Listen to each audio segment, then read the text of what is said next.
ഹരേ രാമ രാമ ഹരേ ഹരേ ഹരേ കൃഷ്ണ കൃഷ്ണ കൃഷ്ണ ഹരേ ഹരേ ഹരേ രാമ രാമ രാമ ഹരേ ഹരേ ഹരേ കൃഷ്ണ കൃഷ്ണ ഹരേ ഹരേ ഹരേ രാമ ഹരേ രാമ ഹരേ ഹരേ ഹരേ കൃഷ്ണ കൃഷ്ണ കൃഷ്ണ ഹരേ ഹരേ ഹരേ രാമ രാമ രാമ ഹരേ ഹരേ ഹരേ കൃഷ്ണ കൃഷ്ണ ഹരേ ഹരേ ഹരേ രാമ രാമ രാമ ഹരേ ഹരേ ഹരേ കൃഷ്ണ കൃഷ്ണ ഹരേ ഹരേ രാമ ഹരേ കൃഷ്ണ ഗുരുജി.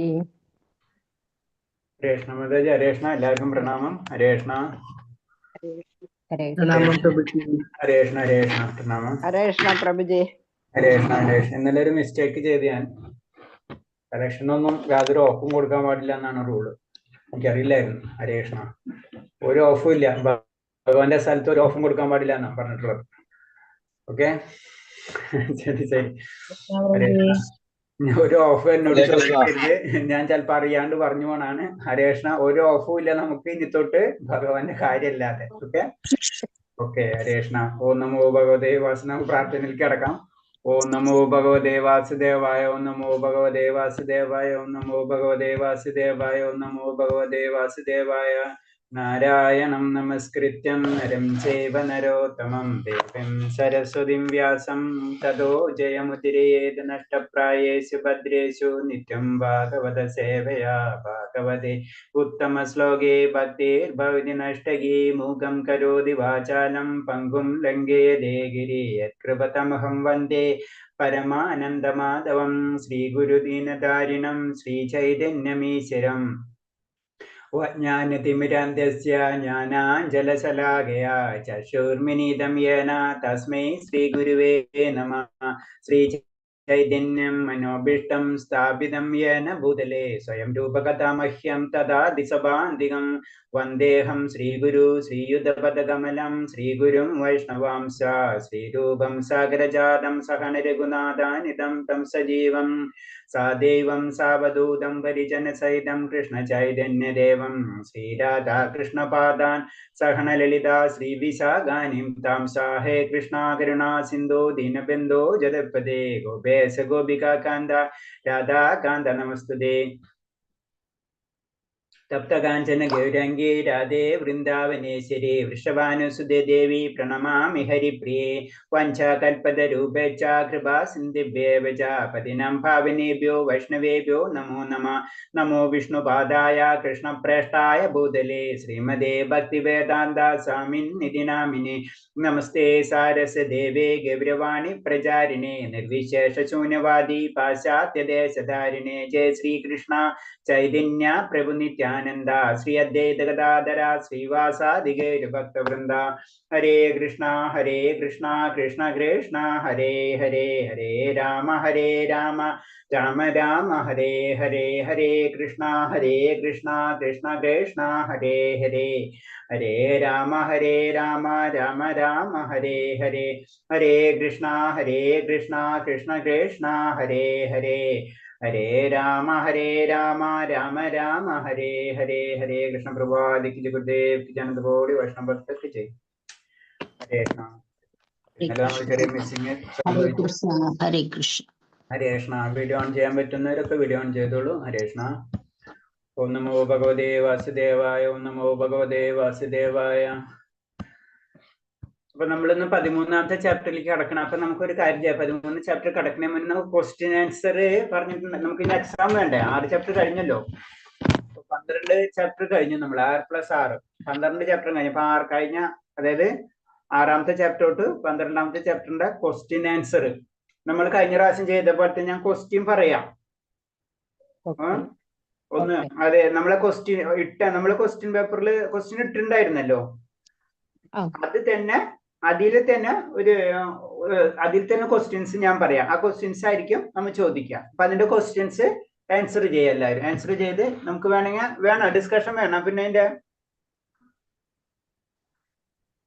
അതിൽ ഡിസ്കഷൻ വേണോ? നല്ലതാ പ്രഭുജി, നല്ലതാ. ഡിസ്കഷൻ വേണം. അപ്പൊ ഒരു കാര്യം ചെയ്യാം. അപ്പൊ നമുക്ക് ഞാനിപ്പോ ക്വസ്റ്റ്യൻസ് പറയാം. അത് നോട്ട് ചെയ്തിട്ട് അതിന്റെ എല്ലാവരും അതിന്റെ ആൻസർ എഴുതാം. എന്നിട്ട് നമുക്ക് ഒരു ദിവസം അതിന്റെ ഡിസ്കഷൻ വെക്കാം. അത് കഴിഞ്ഞിട്ട് അതിന്റെ നെക്സ്റ്റ് ഡേ വെച്ച് നെക്സ്റ്റ് ഡേ അല്ലെങ്കിൽ 2 ദിവസത്തിനുള്ളിൽ നമുക്ക് എക്സാം ചെയ്യാം. ഓക്കെ, കഴിഞ്ഞ പ്രാവശ്യം ചെയ്ത പോലെ തന്നെ. ഓക്കെ, അപ്പൊ എല്ലാവരും ഒന്ന് പേപ്പറും പെൻ എടുത്ത് നോട്ട് ചെയ്തിരിക്കും.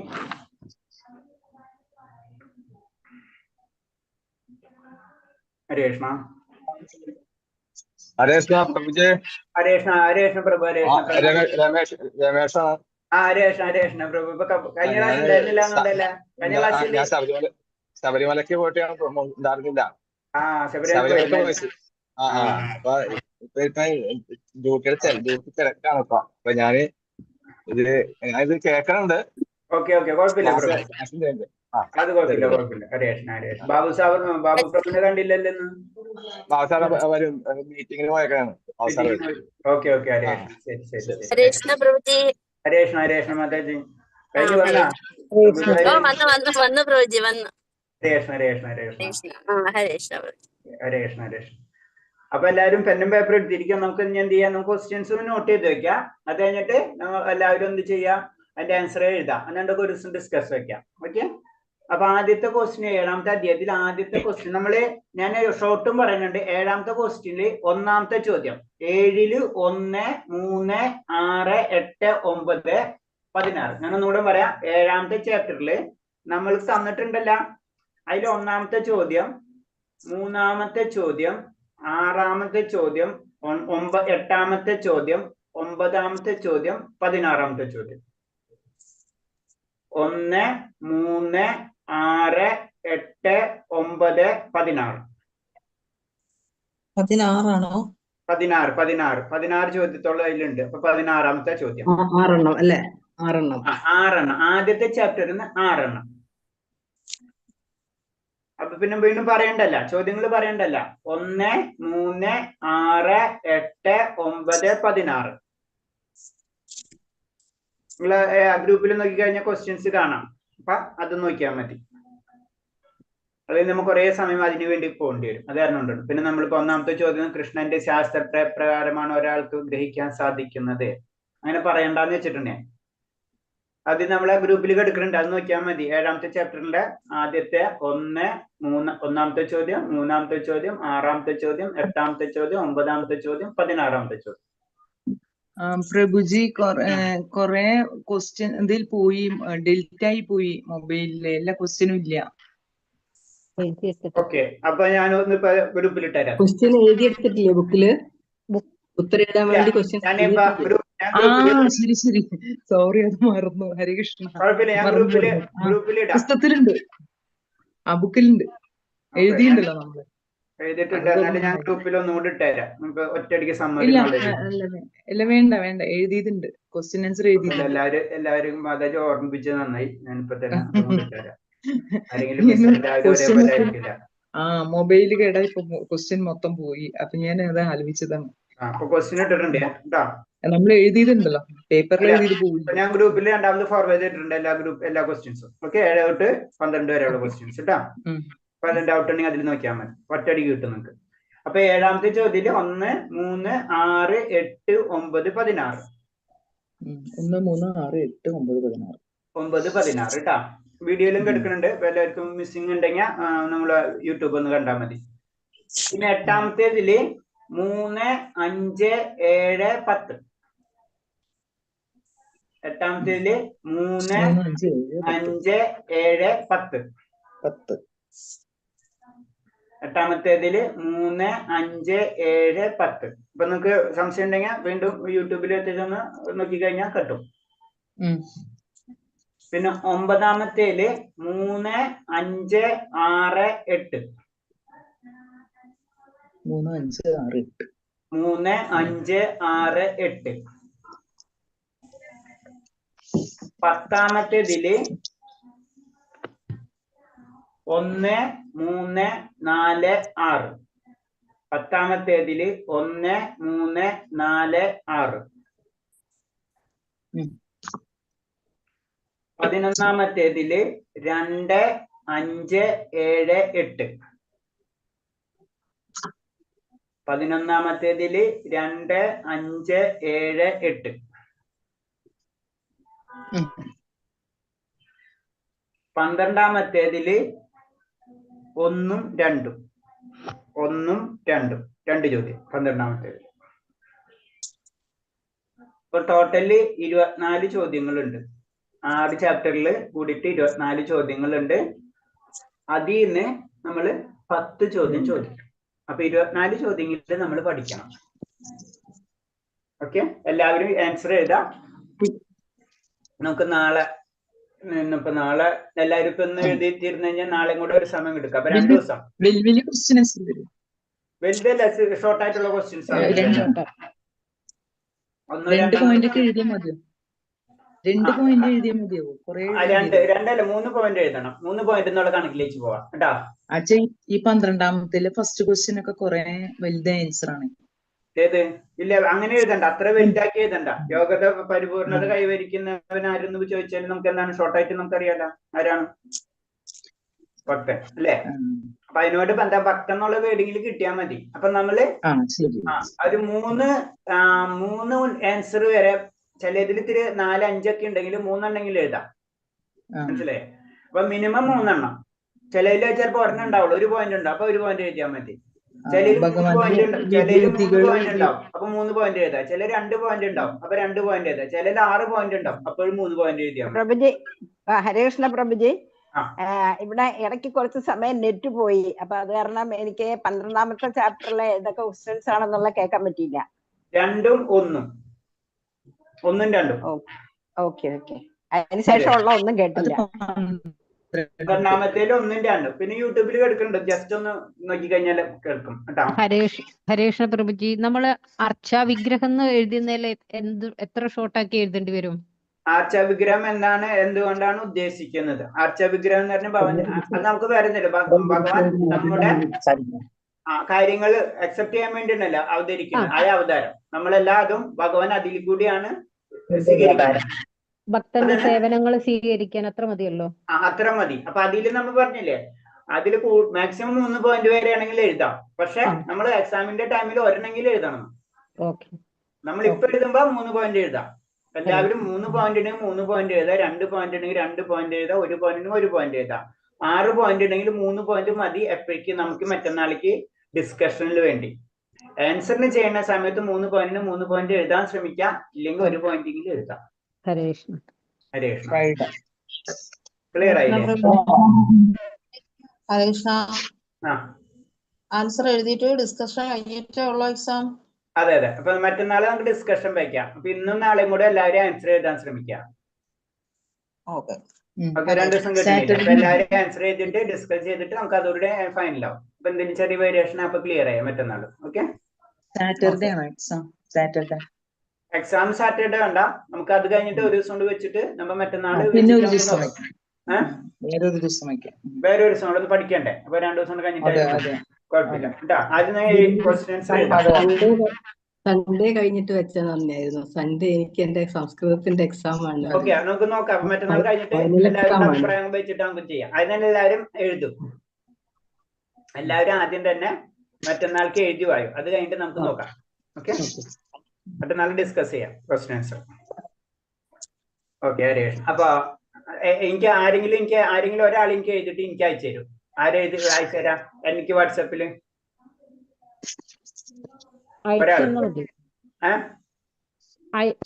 ആൻസർ അടക്കം അയച്ചു തന്നാ മതിയോ?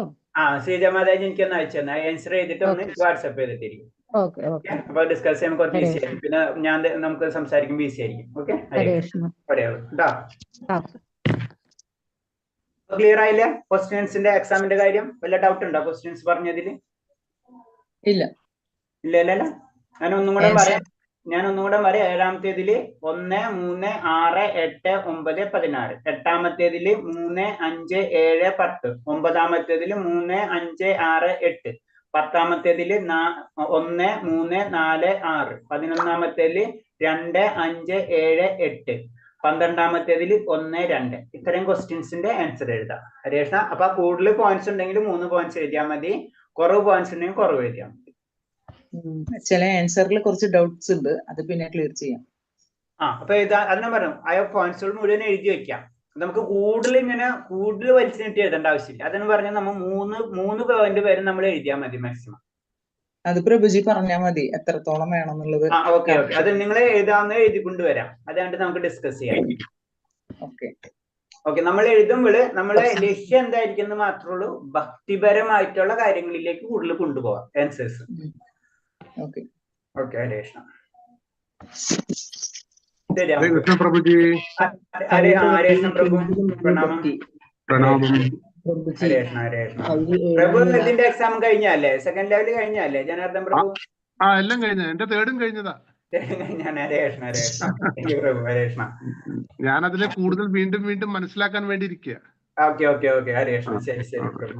ഓക്കെ പ്രഭുജി വിരലിന് മുറിവ് പറ്റി. 3 വിരലിന്റെ തുമ്പിനും ഓക്കെ. എഴുതാൻ പറ്റുമോ ലക്ഷ്മി മാതാജി? ഒരു സെക്കൻഡ് ഞാനൊന്ന് മ്യൂട്ട് ചെയ്തോട്ടെ.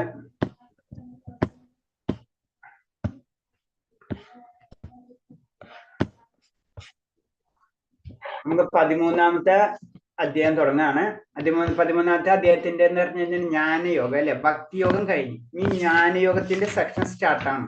സത്യം പറഞ്ഞ ഈ അധ്യായങ്ങള് വളരെ ഇൻട്രസ്റ്റിംഗ് ആയിട്ടുള്ള അധ്യായങ്ങളാണ്. ജ്ഞാനം അല്ലെ? നമുക്ക് എല്ലാവരും സത്യം പറഞ്ഞ ഭക്തിയുണ്ട്, പക്ഷെ കുറച്ചും കൂടെ ഭഗവാനെ പറ്റി അറിയാനും മറ്റുള്ള കാര്യങ്ങളും നമുക്ക് അറിയാൻ ആഗ്രഹമുണ്ട് അല്ലെ? അതാണ് ഈ അധ്യായങ്ങൾ വിവരിച്ചു തരുന്നത്. ശരിക്കും നമുക്ക് എല്ലാവരും പറയൂ. ലക്ഷ്മി മാതാജിയുടെ കൈ എന്തോ ആയി എന്ന് പറഞ്ഞു. എന്തായി? ഇപ്പഴാ? രാവിലെ 3 വിരലിന്റെ ഒരു മുറിവ് പറ്റി.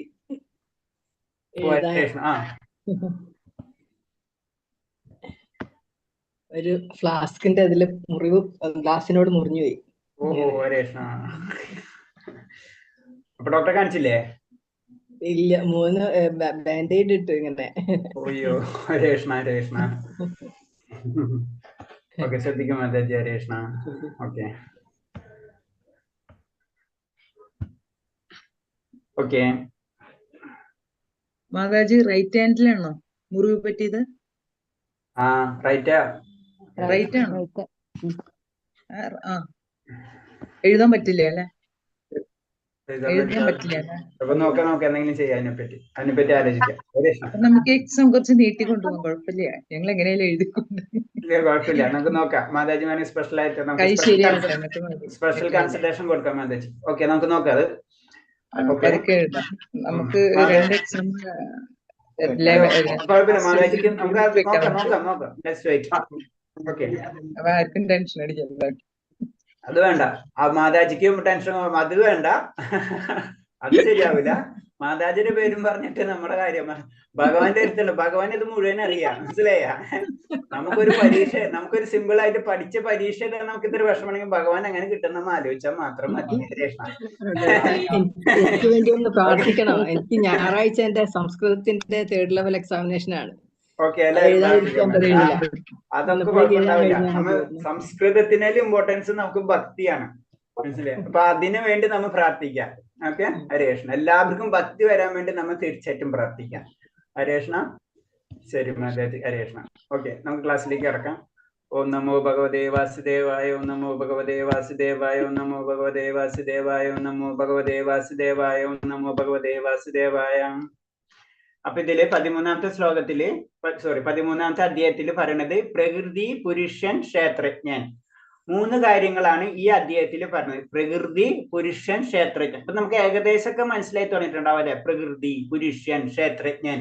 അപ്പൊ ജ്ഞാനയോഗം തുടങ്ങുമ്പോൾ ഞാൻ പറഞ്ഞില്ല, ജ്ഞാനയോഗത്തിന്റെ പ്രത്യേകത എന്ന് പറഞ്ഞു കഴിഞ്ഞാൽ നമുക്ക് എല്ലാവർക്കും ഇഷ്ടപ്പെടും. നമുക്ക് സത്യം പറഞ്ഞാൽ ഭക്തി ഉണ്ടോ? അതൊക്കെയാണ്, എല്ലാവർക്കും ഭക്തിയൊക്കെ ഉണ്ട്. പക്ഷെ ഭഗവാന്റെ കാര്യങ്ങൾ അറിയുമ്പോൾ അല്ലെ നമുക്ക് കുറച്ചും കൂടി അതിനുള്ള ആകർഷണത വരും എന്നത് പറഞ്ഞു. ഇതിൽ കുറച്ചും കൂടെ നമ്മളെ പറ്റും, നമ്മളെ ആത്മാവ് എന്താണ്, ശരീരം എന്താണ്, അല്ലെങ്കിൽ ജനനത്തിന് ശേഷം എന്താണ്, നമുക്ക് എങ്ങനെയാണ് സ്ഥൂല ശരീരം ജീവിക്കുന്നത്, സൂക്ഷ്മ ശരീരം എന്താണ്, ക്ഷേത്രം എന്താണ്, ക്ഷേത്രജ്ഞൻ. അപ്പൊ കുറച്ചും കൂടെ അറിവായിട്ട് ബന്ധപ്പെട്ടിട്ടുള്ള കാര്യങ്ങളാണ് ഇതില്. അപ്പൊ അതാണ് ശരിക്കും പറഞ്ഞ ഈ അധ്യായങ്ങൾ നല്ല ഇൻട്രസ്റ്റിംഗുകളാണ്. പലർക്കും പല അവസ്ഥയായിരിക്കും കേട്ടോ. അത് ഞാൻ പറയാം. ചിലർക്ക് ഈ ചില അധ്യായങ്ങള്, ചിലർക്ക് ചില ശ്ലോകങ്ങള്, അങ്ങനെയൊക്കെ പലർക്കും ഇഷ്ടപ്പെടാം. അപ്പൊ അതിന്റെ പല കാര്യങ്ങളും അതിനെല്ലായിട്ട് ഉണ്ടാവാം. അപ്പൊ ഇതിൽ പറഞ്ഞ ഫസ്റ്റ് പ്രകൃതി, പുരുഷൻ, ക്ഷേത്രജ്ഞൻ.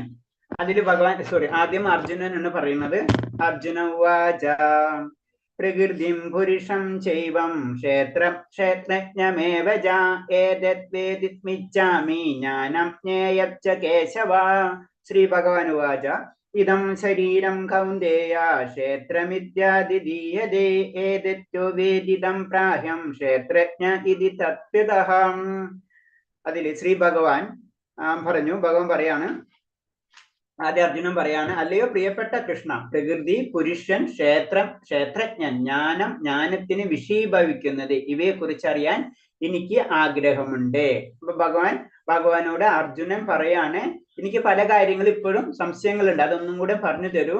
ഒന്നാമത്തേന്ന് പറഞ്ഞു കഴിഞ്ഞാൽ പ്രകൃതി എന്താണ്, പുരുഷൻ എന്താണ്, ക്ഷേത്രം എന്താണ്, ക്ഷേത്രജ്ഞൻ എന്താണ്, ജ്ഞാനം എന്താണ്, ഇതൊക്കെ ഒന്നും കൂടെ പറഞ്ഞു തരാൻ പറയണം. അപ്പൊ ഭഗവാൻ പറഞ്ഞു കൊടുക്കുകയാണ്. ഓരോ പല പല രീതിയിലാണ് ഭഗവാൻ, പല ശ്ലോകങ്ങളിലൂടെയാണ് ഭഗവാൻ പറഞ്ഞു കൊടുക്കുന്നത്. ഫസ്റ്റ് പറയുന്നത് ഭഗവാൻ, കുന്തിപുത്ര, ഈ ശരീരം ക്ഷേത്രം എന്ന് പറയുന്നു. അപ്പൊ നമ്മളെ ശരീരം എന്ന് പറയുന്നത് ക്ഷേത്രം. ഇതിനെ അറിയുന്നവൻ ക്ഷേത്രജ്ഞൻ. ഇതിനെ അറിയുന്നവൻ ആരാണ്? ആത്മാവ്, അല്ലെ? നമ്മളെ രീതിയിൽ തന്നെ രണ്ടാത്മാവ്, ഒന്ന് ജീവാത്മാവ്, ഒന്ന് പരമാത്മാവ്. അപ്പൊ നമുക്ക് ക്ഷേത്രജ്ഞൻ എന്ന് പറയുമ്പോൾ രണ്ടെണ്ണം ഉണ്ട്. ഇതിനെ അറിയുന്നവനെ ക്ഷേത്രജ്ഞൻ. അപ്പൊ ശരീരം എന്ന് പറഞ്ഞു കഴിഞ്ഞാൽ ക്ഷേത്രം, അതിനറിയുന്നവനെ ക്ഷേത്രജ്ഞൻ എന്ന് പറയുന്ന ഭഗവാൻ പറഞ്ഞു കൊടുക്കണാണ്. ഇതിൽ പറയുന്നത് പ്രകൃതി, പുരുഷൻ, ക്ഷേത്രം, ക്ഷേത്രജ്ഞൻ, ജ്ഞാനം, ജ്ഞാന വിഷയം എന്നിവയെ കുറിച്ച് അറിയാൻ ആഗ്രഹിക്കുകയാണ് അർജുനൻ. ഈ ശരീരം ക്ഷേത്രം എന്ന് പറയപ്പെടുന്നു, അതിനറിയുന്നവൻ ക്ഷേത്രജ്ഞൻ. വിവർത്തനത്തിൽ പറഞ്ഞപ്പോൾ ഇപ്പൊ ക്ഷേത്രം പറഞ്ഞു കഴിഞ്ഞാൽ ശരീരം, അതിനറിയുന്നവൻ ക്ഷേത്രജ്ഞൻ, അതിനറിയുന്നവർ ആത്മാവ്, അല്ലെ? ജീവാത്മാവ്, പരമാത്മാവ്. അപ്പൊ നമുക്ക് ഈ പിന്നെ അടുത്തൊന്നും കൂടെ ഭാവാർത്ഥത്തിൽ പ്രഭുസ്വാമി പറഞ്ഞു തരാണ്. പ്രകൃതിക്ക് മേൽ ആധിപത്യം സ്ഥാപിക്കാൻ എത്രമാത്രം കഴിവുണ്ടതിനെ ആശ്രയിച്ച് അയാൾക്കൊരു കർമ്മവേദി ലഭിക്കും. ആ പ്രവർത്തന മണ്ഡലമാണ് ശരീരം. ഈ ശരീരം നമുക്ക് എങ്ങനെ ലഭിക്കുന്നു എന്ന് നമുക്കൊരു ചുരുക്കി പറയാണ്.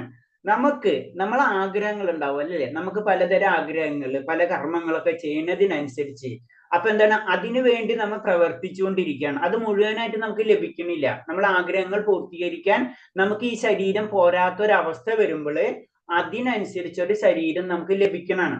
നമുക്ക് ഈ ശരീരം പോരാന്ന് തോന്നുമ്പോ അടുത്ത ശരീരം നമുക്ക് ലഭിക്കും. അതാണ് പറഞ്ഞത്, ആ പ്രവർത്തന മണ്ഡലമാണ് നമുക്ക് ആസ്വദിക്കാൻ വേണ്ടി. നമുക്ക് ആസ്വദിക്കാൻ വേണ്ടി ഇപ്പൊ സിമ്പിൾ വേറെ രീതിയിൽ എക്സാമ്പിൾ പറയുന്ന വെച്ച് കഴിഞ്ഞാല്, ഇപ്പൊ ഒരു വ്യക്തിക്ക് വളരെ സാത്വികമായിട്ടുള്ള ആഗ്രഹങ്ങൾ എന്ന് വെച്ച് കഴിഞ്ഞാൽ ചിലപ്പോൾ മനുഷ്യ ശരീരത്തിൽ ഇരുന്നുകൊണ്ട് ആ സാത്വികമായിട്ടുള്ള ആഗ്രഹങ്ങൾ ചെയ്യാൻ പറ്റുന്ന വരില്ല. അപ്പൊ ആ വ്യക്തിയുടെ പ്രവർത്തന മണ്ഡലം എന്തായിട്ട് മാറും? ശരീരം എന്തായിട്ട് മാറും? ദേവന്റെ ശരീരമായിട്ട് മാറും. ചില വ്യക്തികൾക്ക് എന്തുണ്ട് ആക്രമം, നമുക്ക് പറയാം മത്സ്യം, അങ്ങനെ പല രീതിയിലും വരാം. അപ്പൊ അങ്ങനെ വരുമ്പോ അവർക്ക് എന്താണ്, അങ്ങനത്തെ ഉള്ള ആസക്തിയും കാര്യങ്ങൾ വരുമ്പോ അതിനനുസരിച്ചുള്ള ശരീരം ലഭിക്കുകയാണ് ചെയ്യുന്നത്. അപ്പൊ നമ്മളെ ആഗ്രഹവും നമ്മളെ കർമ്മവും നമ്മൾ ചെയ്യണു, അതിനനുസരിച്ച് നമ്മൾ പ്രവർത്തിച്ചുകൊണ്ടിരിക്കണം, അല്ലെ? നമ്മൾ ഒരു കാര്യം ഇപ്പൊ നമുക്കറിയാം, ഒരു കോഴ്സ് പഠിക്കണം എന്ന് വയ്ക്കാം. അപ്പൊ ഒരു കോഴ്സ് പഠിക്കാൻ വേണ്ടി എന്ത് ചെയ്യും? നമ്മൾ കോഴ്സിനെ പറ്റി അന്വേഷിച്ചു തുടങ്ങും, അല്ലെ? നമ്മളെ മനസ്സിലേക്ക് ഒരു ആഗ്രഹം വന്ന് ആ കോഴ്സിനെ പറ്റി അന്വേഷിക്കും, അതിനെപ്പറ്റി അത് ഏത് കോളേജിലാണ് പഠിക്കുന്നത്, ലാസ്റ്റ് നമ്മൾ ആ കോളേജിൽ ഇപ്പൊ അഡ്മിഷൻ എടുക്കുക, അത് നമ്മൾ പഠിക്കും എന്നത് പറഞ്ഞ പോലെ നമ്മളെ ആഗ്രഹങ്ങൾ, നമ്മളെ വാസനകൾ വന്നു. നമുക്ക് ആദ്യം ആഗ്രഹങ്ങൾ വന്നു, നമ്മൾ കാണണം പല കാര്യങ്ങൾ, ആ ആഗ്രഹങ്ങൾ വന്ന് പിന്നെ അത് വാസനയായി, പിന്നെ അതിലേക്ക് കർമ്മങ്ങളായിട്ട് കണക്ട് ചെയ്ത് പിന്നെ ഈ ശരീരം മുഴുവനായില്ലെങ്കിൽ, ഈ ശരീരം കൊണ്ട് അത് പറ്റില്ലെങ്കിൽ നമ്മൾ അടുത്ത ശരീരം നമുക്ക് ലഭിച്ചിരിക്കും. അത് ആസ്വദിക്കാൻ അതിന് മുകളിലത്തെ താഴത്തെ ലെവലൊന്നും ഇല്ല, നമ്മളെ ആഗ്രഹം. അപ്പൊ ഭഗവാൻ പറഞ്ഞാണ് എന്താണ്, അല്ലെങ്കിൽ ആചാര്യന്മാര് പറഞ്ഞ എന്താണ്, നമ്മൾ മൃഗങ്ങളെ താഴത്തിലേക്ക് പോകരുത്, നമ്മളെ ആഗ്രഹങ്ങൾ അങ്ങനെ പോവരുത് എന്നാണ് പറയുന്നത്. അതിനെ വേറെ രീതിയിൽ പറഞ്ഞു കഴിഞ്ഞപ്പോ അറിയാം, നമ്മൾ ചൈനയില് അവരെന്താ കഴിക്കണം, പല രീതിയിലുള്ള ഭക്ഷണങ്ങളല്ലേ, പാമ്പിനും തവളേനും ഒക്കെ നമുക്ക് ചിന്തിക്കാൻ അടക്കാൻ പറ്റൂല, അല്ലെ? നമുക്ക് കേൾക്കുമ്പോൾ തന്നെ ശ്രദ്ധിക്കാൻ പറ്റും നമുക്ക്, അല്ലെ? അപ്പൊ അതിന് പറഞ്ഞ അവർക്കൊരാഗ്രഹം പിന്നെ അടുത്ത ജന്മം പല രീതിയിലൊക്കെ കൈമാറാം. അത് ഞാൻ പറഞ്ഞു വരുന്നത് വെച്ച് കഴിഞ്ഞാൽ ഓരോരുത്തരുടെ വാസനകൾ വളർത്തി അത് മുഴുവനാകുമ്പോഴെന്ന് പിന്നെ അങ്ങനത്തെ ഒരു ജന്മത്തിലേക്ക് ആ വ്യക്തി കടക്കും. അത്രേ ഉള്ളൂ. ഉടുപ്പുകൾ മുതലായ പല സാധനം നമ്മൾ ഉപയോഗിക്കാറുണ്ടോ? എന്നാൽ ഉപയോഗിക്കുന്ന സാധനത്തിൽ നിന്ന് നാം വ്യത്യസ്തരാണ്. നമുക്കറിയാം, അതിന് ശരീരവും ആത്മാവും രണ്ട് ആണ് എന്ന് നമുക്ക് ക്ലിയർ ആയിട്ട് പറഞ്ഞു തരുന്ന ഉദാഹരണമാണ് ഉടുപ്പുകൾ. ഉടുപ്പ് നമുക്ക് വല്ല ഫീലിങ്സ് ഉണ്ടാവും. ഒരു ഉടുപ്പ് മാറ്റി അടുത്ത ഉടുപ്പിടുന്നോണ്ട് നമ്മൾ ഒരു ഡ്രസ്സ് ഇട്ട് കുറച്ച് അഴുക്കായി, നമ്മൾ എന്താ അടുത്ത് മാറ്റിയിടും, കഴുകാനിടും, അല്ലെ? കൂടുതൽ അഴുക്കാൻ കളയും, അല്ലെ? അപ്പൊ എന്താണ്, അതേപോലെ ഉള്ളൂ ആത്മാവിന് ശരീരവും. ഈ ശരീരവും ആത്മാവും തമ്മിൽ അത്രയും ബന്ധമുള്ളൂ എന്ന് പറഞ്ഞു, ഒരു ബന്ധമില്ല എന്ന് പറയുന്നു. അതാണ് അതിന്റെ പറയുന്നത്.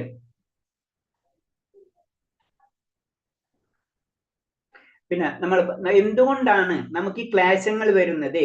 ഏത് പരിസ്ഥിതിയിലും ഭഗവത് വിധേയരാണ് ജീവസത്തകൾ. അത് മറന്നു പോയതുകൊണ്ട് ക്ലേശങ്ങൾ അനുഭവിക്കേണ്ടി വരുന്നത്. നമ്മൾ ദുഃഖങ്ങൾക്കുള്ള കാരണങ്ങൾ പറയാണ്. നമുക്ക് എന്താണ് ഭഗവാൻ, നമ്മൾ ഇന്നലെ ഞാൻ പറഞ്ഞല്ലേ, നമുക്ക് 3 കാര്യങ്ങളാണുള്ളത്. ഒന്ന് എന്താണ്, ഒരു ലക്ഷ്യം, പിന്നെ മാർഗം, പിന്നെ എന്തിനു വേണ്ടിയിട്ടാണ് ഭഗവാനായിട്ടുള്ള കണക്ഷൻ. അത് നമ്മൾ മറന്നുപോയി. അപ്പൊ രണ്ടാമത് റീകണക്ട് ചെയ്യണം നമ്മൾ ചെന്നിട്ട്. ആ ലക്ഷ്യം എന്താണ്? ഭഗവാനില്. അതെന്താണ്? റീകണക്ഷൻ കിട്ടുമ്പോഴോ നമ്മൾ പരിപൂർണത എത്തുള്ളൂ. അതിനുള്ള മാർഗം. ഇത് എന്ന് മറക്കുന്നുവോ അന്ന് തൊട്ട് നമുക്ക് ക്ലേശങ്ങൾ തുടങ്ങും. നമ്മളെ മാർഗം വേറെ രീതിയിലായിട്ട് മാറും, ലക്ഷ്യം വേറെ രീതിയിലായി മാറും, നമ്മളെ സംബന്ധം വേറെ രീതിയിലായി മാറും. അപ്പൊ എന്താണ്? ക്ലേശങ്ങള് നമ്മൾ ഒരു ക്ലേശം കഴിഞ്ഞ് അടുത്ത ക്ലേശത്തിലേക്ക് നമ്മൾ ഇങ്ങനെ കറങ്ങിക്കൊണ്ടിരിക്കും എന്നാ പറയുന്നത്. അപ്പൊ ക്ഷേത്രവും ക്ഷേത്രജ്ഞനും എൻ്റർ ഡിഫറെന്റ് ആണ്. ക്ഷേത്രജ്ഞന് ക്ഷേത്രമായിട്ട് യാതൊരു അങ്ങനത്തെ രീതിയിലുള്ള ഒരു അറ്റാച്ച്മെന്റും ഇല്ല. അറ്റാച്ച്മെന്റ് ഉള്ളത് ഭഗവാനായിട്ടാണ്. അതാണ് ഇതിൽ പറഞ്ഞു തരുന്നത്. അതിനൊരു ഉടുപ്പ് മാറുന്ന അത്ര ലാഘവത്തോടു കൂടിയാണ് മരണങ്ങൾ സംഭവിക്കുന്നത് പറയുന്നത്. അതായത് ആത്മാവ് ആ സമയത്ത് വിട്ടുപോവാ. ക്ഷേത്രജ്ഞം ചാപി മാം വിദ്ധി സർവക്ഷേത്രേഷു ഭാരത ക്ഷേത്രജ്ഞാനം യജ്ഞാനം മതം മമഹം. ഹേ ഭാരതവംശ, ശരീരങ്ങളിലും കുടികൊള്ളുന്ന ഞാനും ക്ഷേത്രജ്ഞനാണെന്ന് നീ അറിയണം. ഈ ശരീരമാകുന്ന ക്ഷേത്രത്തെയും ക്ഷേത്രജ്ഞനെയും കുറിച്ചുള്ള അറിവാണ് ജ്ഞാനം. ഇതാണ് എന്റെ അഭിപ്രായം. വീണ്ടും ഭഗവാൻ അതിനെപ്പറ്റി അർജുനൻ ചോദിച്ച ആ ചോദ്യത്തിന്റെ ഉത്തരങ്ങള് പറഞ്ഞു കൊടുക്കാണ്. കാരണം ഒന്ന് പറയുന്നത് വെച്ച് കഴിഞ്ഞാല് ക്ഷേത്രവും ക്ഷേത്രജ്ഞൻ. അപ്പൊ നമ്മൾ പറഞ്ഞില്ലേ, ക്ഷേത്രം എന്ന് പറഞ്ഞ ശരീരം, ക്ഷേത്രജ്ഞൻ എന്ന് പറഞ്ഞു കഴിഞ്ഞാൽ എന്താണ്? ജീവാത്മാവും പരമാത്മാവും. അപ്പൊ ആദ്യത്തെ ശ്ലോകത്തില് ജീവാത്മാവിനെ പറ്റി മാത്രം പറഞ്ഞോളൂ. ഈ ശ്ലോകത്തിൽ പറഞ്ഞ പരമാത്മാവുമുണ്ട്. ആ പരമാത്മ സർവ്വശനും കൂടിക്കൊള്ളുന്ന ഞാനും ക്ഷേത്രജ്ഞനാണ്. അപ്പൊ ഭഗവാൻ പറയുന്നതാണ് ഞാനും ക്ഷേത്രജ്ഞനാണ്. അതെന്താണ്? എല്ലാ ശരീരത്തിലും കുടികൊള്ളുന്നുണ്ട്. അപ്പൊ ഭഗവാൻ ഇതിൽ രണ്ട് ക്ലിയർ ആയിട്ട് നമുക്ക് പറഞ്ഞു തന്നു. ഒന്നെന്ന് പറഞ്ഞത് ഇപ്പൊ ഇതിൽ ക്ലിയർ ആയിട്ട് നമുക്ക് പറഞ്ഞു തന്നു, ഒന്ന് ശരീരം, ഒന്ന് ശരീരത്തിനുള്ള ആത്മാവ്. രണ്ടാമത്തെ തന്നെയാ ശരീരത്തിന്റെ അവസ്ഥയല്ല ഉള്ളത്, എല്ലാ ശരീരത്തിലും പരമാത്മാവ് അതായത് ഭഗവാൻ കുടികൊള്ളുന്നുണ്ട് എന്ന് ഭഗവാൻ പറഞ്ഞു തരാണ്. ഈ ശരീരമാവുന്ന ക്ഷേത്രത്തെയും ക്ഷേത്രജ്ഞനെയും കുറിച്ചുള്ള അറിവാണ് ജ്ഞാനം. പിന്നെ അറിവ് എന്ന് പറഞ്ഞ ജ്ഞാനം എന്ന് പറഞ്ഞത് എന്തിന്? ഞാൻ എന്താണ്, ജീവാത്മാവ് എന്താണ്, പരമാത്മാവ് എന്താണ്, ശരീരം എന്താണ്, ഇതിനെ കുറിച്ചുള്ള അറിവിനെയാണ് ജ്ഞാനം എന്ന് പറയുന്നത്. അപ്പൊ നമുക്ക് രണ്ട് രീതിയിൽ പറയാം. ഒന്ന് വ്യക്തിഗതാത്മാവും ഒന്ന് പരമാത്മാവും. അപ്പൊ രണ്ടാത്മാക്കൾ, വ്യക്തിഗതാത്മാവ്, പരമാത്മാവ്. നമ്മൾ ഇന്നാള് പഠിച്ചിട്ടുണ്ടല്ലേ, എന്താണ് ജീവാത്മാവിന്റെ അളവ് എത്ര പറഞ്ഞിട്ടുള്ളത്? മുടിനാരിന്റെ 10,000ന്റെ ഒരംശം അല്ലേ? 10,000ന്റെ ഒരു അംശം എന്നല്ലേ പറഞ്ഞത്? അപ്പൊ അത് നമ്മൾ പറഞ്ഞിട്ടുണ്ട്. ആ ഒരു അംശം എന്ന് പറയുമ്പോള് അത് നമുക്ക് മൈക്രോസ്കോപ്പ് വെച്ചിട്ട് നോക്കി കണ്ട് നമുക്ക് പറയാല. അപ്പൊ നമുക്കറിയാം വളരെ ഇലക്ട്രോണിക് മൈക്രോസ്കോപ്പുകളൊക്കെ ലഭ്യമാണ്. ആ ഇലക്ട്രോണിക് അപ്പൊ അവരെന്താ പറയാ, അങ്ങനെ വെച്ച് കഴിഞ്ഞാൽ ഈ ആത്മാവിനെ നമുക്ക് മൈക്രോസ്കോപ്പ് വെച്ച് കാണാൻ പറ്റുമോ? കാണാൻ പറ്റൂല. അതിന്റെ കാരണം എന്താണ്?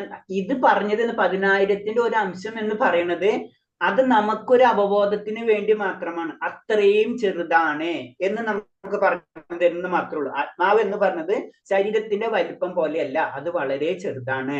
പിന്നെ ആത്മാവ് എന്ന് പറയുമ്പോൾ അത് ശരീരം മുഴുവനും വ്യാപിച്ചിരിക്കണം. അപ്പൊ ഇത്രയും ഒരു ചെറിയ സാധനം എല്ലാ ശരീരത്തിലും വ്യാപിച്ചിരിക്കണം. അല്ലാണ്ട് ഒരു സ്ഥലത്ത് ചെന്നിരിക്കല്ല. അത് രണ്ട് കാര്യം മനസ്സിലാക്കണം. അത് ആത്മീയമാണ്, അത് ഭൗതികമല്ല. അതിനെ നമ്മളെ ഭൗതികമായിട്ടുള്ള യാതൊരു ഇൻസ്ട്രുമെന്റും വെച്ചിട്ട് നമുക്ക് അതിനെ മെഷർ ചെയ്യാൻ പറ്റില്ല. അപ്പൊ നമ്മ 10,000ന്റെ ഒരു അംശമല്ലേ എന്ന് വിചാരിച്ചിട്ട് അന്ന ഭൂതക്കണ്ണാടി കൊണ്ടുവന്നിട്ട് നോക്കാൻ പറ്റില്ല നമുക്ക്. ഒന്ന്.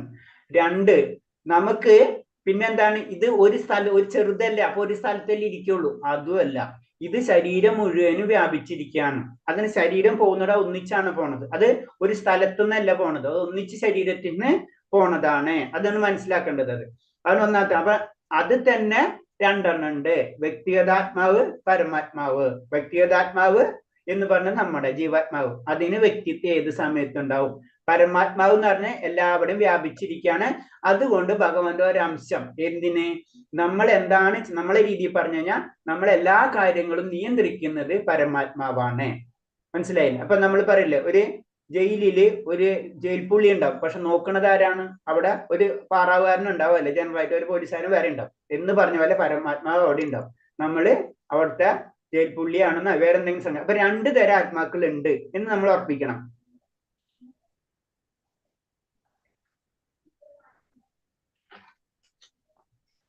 പിന്നെ ഭഗവാനെ പറ്റി വേറൊരു കാര്യം പറയുന്നത്, ചിത്രകാരം, ചിത്രഫലകം, ചിത്രം എന്നിവയെ അതാത് നിലയം കാണാൻ കഴിയണം. അതായത് നമുക്ക് അറിയാം, ഒരു ചിത്രം എന്ന് പറയുമ്പോ, ഒരു ചിത്രം അതിനെ പറയാം നമ്മുടെ ശരീരം. നമ്മൾ എന്ന് പറയുമ്പോ നമ്മളിപ്പോ എല്ലാം കൊണ്ട് റെഡി, നല്ലൊരു മനുഷ്യൻ എല്ലാം കൊണ്ടും സെറ്റാണ്, അല്ലെ? അപ്പൊ അതാണ് പറഞ്ഞത് ചിത്രം. നമ്മൾ എന്ന് പറഞ്ഞ ഒരു ചിത്രമാണ്. ഈ ചിത്രം തന്നെത്താന് വരില്ല, തിന്നെത്താന് ചിത്രം വരില്ല. അതിന്റെ പിറകെ ഒരു ചിത്രം ഉണ്ടാക്കണമെങ്കിൽ ചിത്രഫലകം വേണം, അല്ലെ? അതിന്റെ ഒരു പ്രതലത്തിലാണ് ആ ചിത്രം വരയ്ക്കണം. അപ്പൊ അതിന്റെ ബാക്ക്ഗ്രൗണ്ട് വേണം, പിന്നെ വരയ്ക്കുന്ന ഒരാളുണ്ടാവും, അതാണ് ചിത്രകാരൻ. ഇതേപോലെയാണ് നമ്മുടെ ആ ജീവിത രീതി എന്ന് പറയുന്നത്. നമ്മൾ ഉണ്ടെന്ന് വെച്ച് കഴിഞ്ഞാൽ നമ്മൾക്ക് ഒരു പ്രതലം ഉണ്ടാവും, അതിന്റെ പ്രതലത്തിൽ ആരൊരാൾ വരച്ചിട്ടുണ്ടാവും, അതാണ് ചിത്രകാരൻ. ഇങ്ങനെയാണ് നമ്മൾ മനസ്സിലാക്കുന്നത്. അപ്പൊ ചിത്രകാരൻ ഇല്ലാണ്ട് ചിത്രം ഉണ്ടാവില്ല. അതായത് ചുരുക്കി പറഞ്ഞാൽ ഭഗവാൻ ഇല്ലാണ്ട് നമ്മൾ ഉണ്ടാവില്ല. വെറുതെ തന്നെത്താൻ ഒറ്റ സാധനം വരില്ല. അതിന് ചിത്രം, ചിത്രഫലകം, ചിത്രകാരൻ എന്ന് പറയുന്നത്. ബ്രഹ്മത്തെ കുറിച്ച് പൊതുവായ 3 ധാരണകളുണ്ട്. കർമ്മക്ഷേത്രം എന്ന നിലയിൽ പ്രകൃതി ബ്രഹ്മമാണ്. ജീവനും വ്യക്തിഗതാത്മാവും ജീവാത്മാവും ബ്രഹ്മൻ തന്നെ. അത് ഭൗതിക പ്രകൃതിയെ കീഴടക്കാൻ ശ്രമിക്കുന്നു. ഇവ രണ്ടിലെ നിയന്താവും ബ്രഹ്മൻ തന്നെ. എന്നാൽ അദ്ദേഹം എത്ര യഥാർത്ഥ നിയന്താവ്? അപ്പൊ ബ്രഹ്മം ബ്രഹ്മം ബ്രഹ്മം എന്ന് പലപ്പോഴും കേട്ടിട്ടുണ്ടാവും. ഈ ബ്രഹ്മം എന്ന് പറയുന്നത് പല സ്ഥലത്തും പല രീതിയിൽ നമുക്ക് ഉപയോഗിക്കാം. ഒന്നാമത്തെ എന്ന് പറയുന്നത് എന്തെന്ന്, ക്ഷേത്രം എന്ന നിലയിൽ പ്രകൃതി ബ്രഹ്മമാണ്. ഈ കാണുന്ന പ്രകൃതി മുഴുവനും ബ്രഹ്മം എന്ന് പറയാം. രണ്ടാമത്തെ നമ്മളിലുള്ള ജീവാത്മാവിനെ നമുക്ക് ബ്രഹ്മം എന്ന് പറയാം. പിന്നെ ഭഗവാനെ നമുക്ക് ബ്രഹ്മം എന്ന് പറയാം. എന്ത് തന്നെയായാലും ഭഗവാനാണ് എല്ലാത്തിന്റെയും നിയന്താവ് എന്നാ പറയുന്നത്.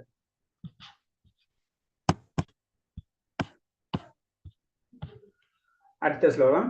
തത്ക്ഷേത്രം യാത്രികത് യത്കരാരി യദശ്ചത്തായത് സജയോ യത് പ്രവാവശ്ച തത്സമാസേന മേ ശൃണു. ഈ കർമ്മക്ഷേത്രം, അതിന്റെ ഘടന, അതിനെ നേരിടുന്ന മാറ്റങ്ങൾ, അതിന്റെ ഉത്ഭവകാലം, കർമ്മക്ഷേത്രങ്ങളുടെ ജ്ഞാതാവിന്റെ സ്വാധീനത, ഇവയെക്കുറിച്ച് ഞാൻ സംക്ഷിപ്തമായി പറഞ്ഞു തരാം, ദയവായി കേൾക്കൂ. വീണ്ടും അർജുനോട് പറയുന്നതാണ് കർമ്മക്ഷേത്രം, നമ്മുടെ ശരീരം. അത് ശരീരത്തിന്റെ ഘടന. ഈ ശരീരം എന്ന് പറഞ്ഞു കഴിഞ്ഞാൽ നമ്മളെ രീതിയിൽ നമുക്കറിയാം, എല്ലുണ്ട്, അല്ല മാംസമുണ്ട്, അങ്ങനെ മജ്ജയുണ്ട്, അങ്ങനെയാണല്ലേ. പക്ഷെ അത് വേറെ രീതിയിലാണ് ഭഗവാൻ പറഞ്ഞു കൊടുക്കുന്നത്. അതിന്റെ ഉത്ഭവകാലം, അത് എവിടെന്നാ വന്നത്, അതായത് ശരീരം എന്ന് പറഞ്ഞത് എന്താണ്, ശരീരത്തിന്റെ ഘടന എങ്ങനെയാണ്, അതിനുണ്ടാകുന്ന മാറ്റങ്ങൾ എന്തൊക്കെയാണ്, അത് എവിടെന്നാ വന്നത്, അത് എവിടെന്നാ അതിന്റെ സ്റ്റാർട്ടിങ്, അതായത് അതിന്റെ ജ്ഞാതാവ് ആരാണ്, ആ ജ്ഞാതാവിന്റെ, അതായത് ഭഗവാന്റെ സ്വാധീനത എന്താണ്, ഇവയെക്കുറിച്ച് ഞാൻ വിശദമായിട്ട് പറഞ്ഞു തരാം എന്ന് പറയുന്നത്. 5ാമത്തെ ശ്ലോകിൽ പറയണേ, ഋഷിഭിർബഹുധാ ഗീതം ഛന്ദോഭിർവിവിധൈ പൃഥക് ബ്രഹ്മസൂത്രപദശ്ചൈവ ഹേതുമദ്ഭിർവിനിശ്ചിതൈ. പ്രവർത്തന മേഖലയും അതിന്റെ ജ്ഞാതാവിനെയും കുറിച്ചുള്ള ജ്ഞാനം വിവിധ വൈദികൃതികളുടെ ഋഷീശ്വരന്മാർ നൽകിയിട്ടുണ്ട്. വിശേഷിച്ച് വേദാന്ത സൂത്രത്തിൽ കാര്യകാരണം സഹിതം ഇത് സമർത്ഥിക്കപ്പെട്ടിരിക്കുന്നു. അപ്പൊ പ്രവർത്തന മേഖല എന്ന് പറയുമ്പോൾ നമുക്കറിയാം അതെന്താണ്, ഭൗതിക ലോകമായിട്ട് നമുക്ക് വേണമെങ്കിൽ പറയാം. ഭൗതിക ലോകത്തിനാണ് പ്രവർത്തന മേഖല എന്ന് പറയുന്നത്, അല്ലെ? എന്തൊരു കാര്യം നമുക്ക് ചെയ്യണമെങ്കിൽ ഭൗതിക ലോകത്ത് നടക്കുള്ളൂ. അപ്പൊ പ്രവർത്തനം, അല്ലെ പ്രകൃതി എന്ന് പറയാം. എല്ലാതും ആത്മീയമാണെങ്കിലും ഒക്കെ നമുക്ക് ആ പ്രകൃതിനോട് ഉൾക്കൊള്ളിക്കാറ്. ഒന്നാമത്തെ അത്. രണ്ടാമത്തെ എന്ന് പറഞ്ഞത് എന്താണ്, അതിന്റെ ജ്ഞാതാവ് പ്രകൃതിയെ നിയന്ത്രിക്കുന്നതും അതൊക്കെ ആരാണ്, അത് ഭഗവാനാണ്. അത് പറഞ്ഞു, അത് വൈദിക കൃതിയിലൂടെ ഋഷീശ്വരന്മാർ, ഋഷികരാണ് പക്ഷെ ഈശ്വരന് തുല്യമാണ്. അത് ഋഷീശ്വരൻ എന്ന് പറഞ്ഞത്. ഋഷിയും മുനിയും തമ്മിലുള്ള വ്യത്യാസം എന്ന് പറഞ്ഞത്, നമുക്ക് ഋഷികൾ എന്ന് കേട്ടിട്ടുണ്ട്, മുനിമാരെന്ന് കേട്ടിട്ടുണ്ട്, അല്ലെ? പറഞ്ഞിട്ടുണ്ടോ എന്നറിയില്ല. ഋഷികൾ എന്ന് പറയുമ്പോൾ എന്താണ്, ജ്ഞാനമുള്ളവരാണ്, കൂടുതൽ ജ്ഞാനികളാണ്. ആത്മീയതയുണ്ട് പക്ഷെ ജ്ഞാനമുണ്ട്. പക്ഷെ എന്താണ്, മുനികൾ എന്ന് പറയുമ്പോൾ എന്താണ്, അവർക്ക് എന്താണ് ഭഗവാന്റെ കാര്യം മാത്രം. രാമന്മാരെന്ന് പറയാം, ഉള്ളിലേക്ക് ഒതുങ്ങി അതിൽ മാത്രം നിലനിൽക്കുന്നവരാണ്. ഋഷീശ്വരന്മാരെന്ന് പറഞ്ഞാൽ അറിവിന് വളരെ, ജ്ഞാനത്തിന് വളരെ ഇമ്പോർട്ടൻസ് കൊടുക്കണതാണ്. അതാണ് ഋഷീശ്വരൻ എന്ന് പറയുന്നത്. അപ്പൊ ഈശ്വരന് തുല്യമായിട്ടുള്ള അത്രയും അറിവുള്ളവർ അവര് പറഞ്ഞു തന്നിട്ടുണ്ട്. വിശേഷിച്ച് വേദാന്ത സൂത്രത്തിൽ. വേദാന്ത സൂത്രം എന്ന് പറഞ്ഞു കഴിഞ്ഞാല് നമുക്കറിയാം, സൂത്രം നമുക്ക് കേട്ടിട്ടുണ്ടല്ലോ, സൂത്രപട്ടിക അല്ലെ. വളരെ എന്തൊരു കാര്യം വളരെ ചുരുക്കി എഴുതാം, വലിയൊരു കാര്യത്തിനെ വളരെ ചുരുക്കി ഷോർട്ട് കട്ട് ആയിട്ട് എഴുതുന്നതാണ് സൂത്രം എന്ന് പറയുന്നത്. അപ്പൊ വേദാന്തത്തിനും സൂത്രമുണ്ട്. കാരണം ഇത് മുഴുവനും വായിക്കേണ്ട, അതിന് നമ്മൾ ഷോർട്ട് കട്ട് എല്ലാം അതെന്താണ്, അത് മനസ്സിലാവണ എല്ലാവർക്കും പറ്റില്ല. അപ്പൊ അത് നമുക്കറിയാം. ജനറൽ ആയിട്ട് പറഞ്ഞു വരുമ്പോൾ നമുക്ക് ഒരു എക്സാമിന്റെ സമയത്ത് നമ്മൾ എക്സാമിന്റെ മുന്നേ എന്താ ചെയ്യാൻ, നമ്മൾ ബുക്ക് മുഴുവനും വായിക്കും അല്ലെ. ബുക്ക് വായിച്ചിട്ട് നമ്മൾ ഷോർട്ട് നോട്ട്സുകൾ എഴുതിക്കും, അല്ലെങ്കിൽ ചെറിയ സൈഡിൽ ഇങ്ങനെ എഴുതിക്കും. അത് എഴുതി വെച്ചിട്ട് എക്സാമിന്റെ സമയത്ത് നമ്മൾ എന്താണ്, ഇത് ബുക്ക് മുഴുവൻ നമുക്ക് വായിക്കാൻ പറ്റില്ല, നമ്മൾ ആ ഷോർട്ട് നോട്ട് മാത്രം വായിച്ചു പോകും അല്ലെ. എന്നതുപോലെയാണ് സൂത്രം എന്ന് പറഞ്ഞത്. അപ്പൊ വേദാന്തത്തിനും അങ്ങനെ ചെയ്തിട്ടുണ്ട്. അപ്പൊ എന്താണ് അത്, ആ സൂത്രം അറിയണമെങ്കിൽ എന്ത് വേണം, ഈ വേദാന്തം പഠിച്ചവർക്ക് സൂത്രം അറിയാൻ പറ്റുള്ളൂ. അതിന് സൂത്രം മാത്രം പോയി നോക്കിക്കഴിഞ്ഞാൽ കിട്ടൂല നമുക്ക് അല്ലേ. ഇത് അറിയാത്ത ഒരു കുട്ടിക്ക് കൊടുത്തിട്ട് കാര്യമില്ല. മനസ്സിലായില്ലേ? അതായത് വേദാന്തം മുഴുവനും വായിച്ചിട്ടുള്ള വ്യക്തി അവര് വളരെ ചെറുതായിട്ട് ചില കാര്യങ്ങൾ ഷോർട്ടായിട്ട് എഴുതി വയ്ക്കും. അതിപ്പോ അഹം ബ്രഹ്മാസ്മി, അതിന്റെ പിറകിൽ വലിയ കാര്യങ്ങളുണ്ട്. പക്ഷെ എന്താണ്, അഹം ബ്രഹ്മാസ്മി, ഞാൻ ബ്രഹ്മമാണ്, ഓക്കെ, നമുക്ക് മനസ്സിലായി. പക്ഷെ ശരിക്കും അത് മനസ്സിലാക്കണമെങ്കിൽ എന്താണ്, വേദം മുഴുവനും വായിച്ചവർക്ക് അത് മനസ്സിലാവുള്ളൂ. അതാണ് അതിന്റെ പ്രത്യേകത. അപ്പൊ അതിന് പറഞ്ഞ വേദാന്ത സൂത്രത്തിൽ കാര്യകാരണം സഹിതം ഇത് പറഞ്ഞിട്ടുണ്ട്. അപ്പൊ അത് ശരിക്കും ഡീറ്റെയിൽ ആയിട്ട് എന്താണ് ജ്ഞാതാവ് ആരാണെന്നും അവരുടെ പ്രവർത്തന മേഖല എന്തൊക്കെയാണെന്നും പറഞ്ഞിട്ടുണ്ട്. അതില് വേദാന്ത സൂത്രം ദ്വൈതഭാവം പൂർണ്ണമായും വിവരിച്ചിട്ടുണ്ട്. ദ്വൈതഭാവം എന്ന് പറഞ്ഞു കഴിഞ്ഞാൽ അതാണ് വേദാന്ത സൂത്രത്തിൽ ദ്വൈതഭാവം. ഇപ്പൊ ഭാഗവതം എന്ന് പറഞ്ഞത് വേദാന്ത സൂത്രത്തിന്റെ വ്യാഖ്യാനമാണ് ശരിക്കും. അതൊന്നും കൂടെ, അത് വേദാന്തം ഉണ്ട്, വേദങ്ങളുണ്ട്, അതിന് സൂത്രം രചിച്ചു, അത് പിന്നെ വ്യാഖ്യാനിച്ചു. സാധാരണ എല്ലാവർക്കും പെട്ടെന്ന് മനസ്സിലാവേണ്ട രീതിയിൽ. അതാണ് നമ്മളിപ്പോ പറഞ്ഞ ഭാഗവതം തന്നെ. അപ്പൊ അങ്ങനെ അതിന് വ്യാഖ്യാനിച്ച ഇത് മാത്രമല്ല, പലവരും പല രീതിയിൽ വ്യാഖ്യാനിച്ചിട്ടുണ്ട്.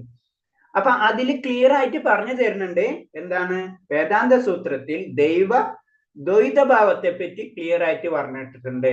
അപ്പൊ നമ്മള് വേദാന്തത്തിന്റെ വ്യാഖ്യാനങ്ങളിൽ എല്ലായിടത്തും രണ്ട് ഭാവങ്ങൾ ഉണ്ടെന്ന് പറയുന്നുണ്ട്. ഒന്ന് ദ്വൈതവും അദ്വൈതം. എസ്പെഷ്യലി ദ്വൈതഭാവത്തിൽ വിശദമായിട്ട് വർണ്ണിച്ചിട്ടുണ്ട്. ദ്വൈതം എന്ന് പറഞ്ഞു കഴിഞ്ഞാൽ രണ്ട് ഭാവം, നമ്മളും ഭഗവാനും. രണ്ട് ഭാവം, ഭഗവാൻ വേറെ, നമ്മൾ വേറെ, രണ്ടും ഒന്നല്ല. ഞാനും നീയും മറ്റു വിവിധ ജീവജാലങ്ങളും എല്ലാ ഭൗതിക ശരീരങ്ങളും സ്വീകരിച്ചിട്ടുണ്ടെങ്കിലും അതീന്ദ്ര സത്തയാണ്. നമ്മളെ കർമ്മഭേദങ്ങൾക്കനുസരിച്ച് പ്രകൃതിയുടേതായ ത്രിഗുണങ്ങളിലേക്ക് വശപ്പെട്ട് പതിതരായി തീരുന്നു. ചില ഉത്കൃഷ്ട തലങ്ങളിലേക്കാണ്, ചില താഴ്ന്ന തലങ്ങളിലേക്കും, രണ്ടും അജ്ഞാനത്താൽ നിലനിൽക്കും എണ്ണമറ്റ ജീവവർഗങ്ങളിൽ പ്രത്യക്ഷപ്പെടുന്നു. അപ്പൊ എന്താണ്, നമുക്ക് ശരീരങ്ങൾ കിട്ടുന്ന പറയണം. അങ്ങനെ ശരീരങ്ങൾ കിട്ടിയാലും നമ്മൾ അതീന്ദ്രാവസ്ഥയാണ്. കാരണം നമ്മൾ എന്താണ്, നമ്മൾ ആത്മീയാണ് അല്ലെ, നമ്മുടെ ആത്മാവ് എന്ന് പറഞ്ഞാൽ ആത്മീയാണ്. അപ്പൊ നമ്മുടെ ആത്മീയ അവസ്ഥ തന്നെയാണ്. പക്ഷെ നമ്മുടെ ശരീരം അങ്ങനെ ആയിരിക്കില്ല. ആ ശരീരം പ്രകൃതിയുടെ ത്രിഗുണങ്ങളാൽ ഏത് ഗുണത്തിലാണ് നമ്മൾ പെട്ടത് അതിനനുസരിച്ച് നമ്മുടെ ജീവിതം മുന്നോട്ട് പോകും. അതായത് ചുരുക്കമായിട്ട് പറഞ്ഞു കഴിഞ്ഞാൽ നമ്മളെ സ്വഭാവം, നമ്മളെ കർമ്മത്തിനനുസരിച്ച് നായ ആയി കഴിഞ്ഞാൽ നായയുടെ സ്വഭാവം പിന്നെ നായ തന്നെയാണ്, പിന്നെ അതിനൊന്നും ചെയ്യാൻ പറ്റില്ല അല്ലേ എന്ന് പറഞ്ഞ പോലെയാണ്. നമ്മള് അങ്ങനെ അജ്ഞാനത്താൽ നിലനിൽക്കുന്നു, എണ്ണമറ്റ ജീവവർഗങ്ങളിൽ നമ്മള് പ്രത്യക്ഷപ്പെടുന്നു എന്നാ പറയുന്നത്. പിന്നെ ഒന്നും കൂടെ ഇതിൽ പറയുന്നത് കൂടുതൽ ഡീറ്റെയിൽ ആയിട്ട് പോകും. ഹരേ കൃഷ്ണ, കുറെ സമയം പിടിക്കാത്തത്. ആറാമത്തെ പറയാം. മഹാഭൂതാനഹങ്കാരോ ബുദ്ധിരവ്യക്തമേവ ച ഇന്ദ്രിയാണി ദശകം ച പഞ്ചേന്ദ്രിയ ഗോചരം ഹ ഇച്ഛ്വദ്ദേശ സുഖം ദുഃഖം സംഗത്താദ ഛേദനാധൃതി ഏതത് ക്ഷേത്ര സമാസേന നാവികാരമുദാഹൃതം. 5 മഹാഭൂതങ്ങൾ, മിഥ്യാഹങ്കാരം, ബുദ്ധി, അവക്തത, 10 ഇന്ദ്രിയങ്ങൾ, മനസ്സ്, 5 ഇന്ദ്രിയങ്ങൾ, രാഗദോഷങ്ങൾ, സുഖദുഃഖങ്ങൾ, സമദൃഷ്ടി, ജീവലക്ഷണങ്ങൾ, ദൃഢവിശ്വാസം എന്നിവയിൽ ചുരുക്കത്തിൽ ക്ഷേത്രമായും അതിന്റെ പ്രവർത്തനങ്ങളായും വിവരിക്കപ്പെട്ടിട്ടുണ്ട്. അപ്പൊ നമ്മൾ ക്ഷേത്രം എന്ന് പറഞ്ഞു, നമ്മളെ ശരീരം എന്ന് പറഞ്ഞു. ഈ ശരീരത്തെ എന്താണ് ഈ ശരീരം എന്ന് നമുക്ക് ഡീറ്റെയിൽ ആയിട്ട് പറഞ്ഞു തരാണ്. ഈ ശരീരം എന്ന് പറഞ്ഞത് 24 ഘടകങ്ങൾ ഉൾക്കൊണ്ടതാണ് ഈ ശരീരം. 24 ഘടകങ്ങൾ ഉൾക്കൊണ്ടതാണ് ഈ ശരീരം. അങ്ങനെ 25ാമത്തെ ഘടകമാണ് ആത്മാവ്. 26ാമത്തെ ഘടകമാണ് യഥാ പരമാത്മാവ്. അപ്പൊ 24 ഘടകങ്ങളായിട്ട് തിരിച്ചിട്ടുണ്ടെന്ന് പറയുന്നതാണ്. ആ 24 ഘടകങ്ങളാണ് നമ്മൾക്ക് പഞ്ചഭൂതം അല്ലെ. നമുക്കറിയാം നമ്മുടെ ശരീരം പഞ്ചഭൂതം എന്ന് പറയുന്ന പോലെ ഭൂമി, ജലം, അഗ്നി, വായു, ആകാശം, ഇതൊക്കെ പഞ്ചഭൂതങ്ങളാണ്. പിന്നെ പറഞ്ഞാണ് നമ്മള് അതെന്നാണ് പഞ്ചഭൂതങ്ങള് സൂക്ഷ്മ ശരീരമായി, സ്ഥൂല ശരീരമായി അല്ലെ. നമ്മുടെ ശരീരം നമുക്ക് കാണാവുന്ന രീതിയിൽ ഇതൊക്കെ ഉള്ളൂ. ഭൂമി, ജലം, അഗ്നി, വായു, ആകാശം നമ്മളെ ശരീരം ഉണ്ടാക്കിയിട്ടുള്ളത് അതുകൊണ്ടാണ്. പിന്നെ എന്താണ്, നമ്മൾ കാണാത്ത ഒരു ശരീരം നമുക്കുണ്ട്. അതെന്താണ്? മിഥ്യാഹങ്കാരവും ബുദ്ധിയും പിന്നെ മനസ്സ്, ബുദ്ധി, മിഥ്യാഹങ്കാരം. അത് നമ്മുടെ സൂക്ഷ്മ ശരീരം. അതിന് തിരിക്കാണ് 24ന്റെ കണക്കൊപ്പിക്കാൻ വേണ്ടി പറഞ്ഞാണ്. അങ്ങനെയായി. പിന്നെ എന്താണ്? അപ്പൊ സൂക്ഷ്മ ശരീരമായി, സ്ഥൂല ശരീരമായി. അപ്പൊ എന്താ പറയുക? 5, 3, 8ആയി. പിന്നെ എന്താണ് പറയുന്നത്? മിഥ്യാഹങ്കാരം. പിന്നെ കണ്ണ്, മൂക്ക്, നാക്ക്, ത്വക്ക്, ചെവി, ജ്ഞാനേന്ദ്രിയങ്ങൾ, അങ്ങനെ 5 ഇന്ദ്രിയങ്ങളായി. പിന്നെ ശബ്ദം, കാലുകൾ, കൈകൾ, ബുധം, ഉൽപ്പന്നേന്ദ്രിയം എന്നീ കർമ്മേന്ദ്രിയങ്ങളായി. ഇന്ദ്രിയങ്ങൾക്ക് ഉത്കൃഷ്ടമാണ് മനസ്സ്. അടുത്ത ആന്തരികമായി ഇതിനെ അതീന്ദ്രിയം എന്ന് പറയാം. ഇങ്ങനെ. അപ്പൊ പിന്നെ വരുന്നത് മനസ്സുൾപ്പെട്ടുള്ള 11 ഇന്ദ്രിയങ്ങൾ, ഇന്ദ്രിയ വിഷയങ്ങളുണ്ട്. ഗന്ധം, രസം, രൂപം, സ്പർശം, ശബ്ദം, ഇതെല്ലാം കൂട്ടുമ്പോൾ 24 വരും. ഇതെല്ലാം കൂടി നമുക്ക് ജനറൽ ആയിട്ട് പറഞ്ഞതൊക്കെ നമുക്കറിയാം. പിന്നെ നമുക്ക് അറിയാത്ത അംശമുള്ളത് മാത്രമേ ഉള്ളൂ സൂക്ഷ്മ ശരീരം. സൂക്ഷ്മ ശരീരം ഉണ്ട്, അത് മനസ്സ്, ബുദ്ധി, മിഥ്യാഹങ്കാരം. ഈ സൂക്ഷ്മ ശരീരമാണ് നമ്മള് ജീവൻ വെടിയുമ്പോ പോണത്. സത്യം പറഞ്ഞു കഴിഞ്ഞാൽ അതിന്റെ ഉള്ളിൽ ആത്മാവ്, നമ്മളെ ഭാഷയിൽ പറഞ്ഞ ആത്മാവ്, അതിന്റെ ചുറ്റില് സൂക്ഷ്മ ശരീരം, ഇതും കൊണ്ടാണ് നമ്മൾ പോണത്. ഹരേ കൃഷ്ണ പ്രഭുജി, മിഥ്യാഹങ്കാരം എന്ന് പറയുന്നത് എന്താ ഉദ്ദേശിക്കണേ? മിഥ്യാഹങ്കാരം ഇതാണ്. മിഥ്യ എന്ന് പറയുമ്പോൾ എന്താണ്? ഇല്ലാത്തത് അല്ലെ, അഹങ്കാരം. അപ്പൊ എന്താണ്? അഹം. അപ്പൊ അത് ഒരു രീതി പറഞ്ഞു കഴിഞ്ഞാൽ ഞാൻ ശരീരമാണ് എന്നുള്ള ചിന്തയാണ് മിഥ്യാഹങ്കാരം. ഞാൻ ശരീരമാണ്, അതില്ലാത്തതാണ്, പക്ഷെ ഞാൻ അഹങ്കരിക്കുകയാണ് അല്ലെ. ഞാൻ അതാണ്, ഞാൻ ശരീരമാണ് എന്നുള്ള ചിന്താഗതിയാണ് മിഥ്യാഹങ്കാരം. അത് ആയ ബോധവും നമ്മളിൽ ഉണ്ടാവുന്ന പറയുന്നത് ആണ് മിഥ്യാഹങ്കാരം എന്ന് പറയുന്നത്. മിഥ്യ ഇല്ലാത്തത് ആയ മിഥ്യാഹങ്കാരത്തിൽ നിന്ന് അഹംഭാവത്തിലേക്ക് കടക്കുന്ന പറയുന്നത്. നമ്മൾ ഉദ്ദേശിക്കുന്ന അഹംഭാവമല്ല, അഹം, ഞാനാണെന്ന് മനസ്സിലാക്കുന്ന ഒരവസ്ഥ. ആ മിഥ്യാഹങ്കാരത്തിൽ നിന്ന് അഹംഭാവത്തിലേക്ക് കടക്കുമ്പോഴാണ് നമ്മൾ മുക്തിപദത്തിലേക്ക് കടക്കുന്നത്. ഞാൻ എന്താണെന്ന് എനിക്ക് മനസ്സിലാവുന്ന അവസ്ഥ അഹംഭാവം ആ അവസ്ഥയാണ്.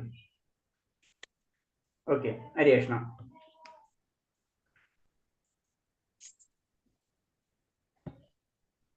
അടുത്തത്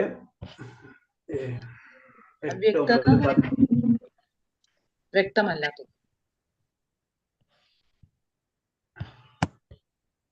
അവ്യക്തത വ്യക്തമല്ലാത്തത്.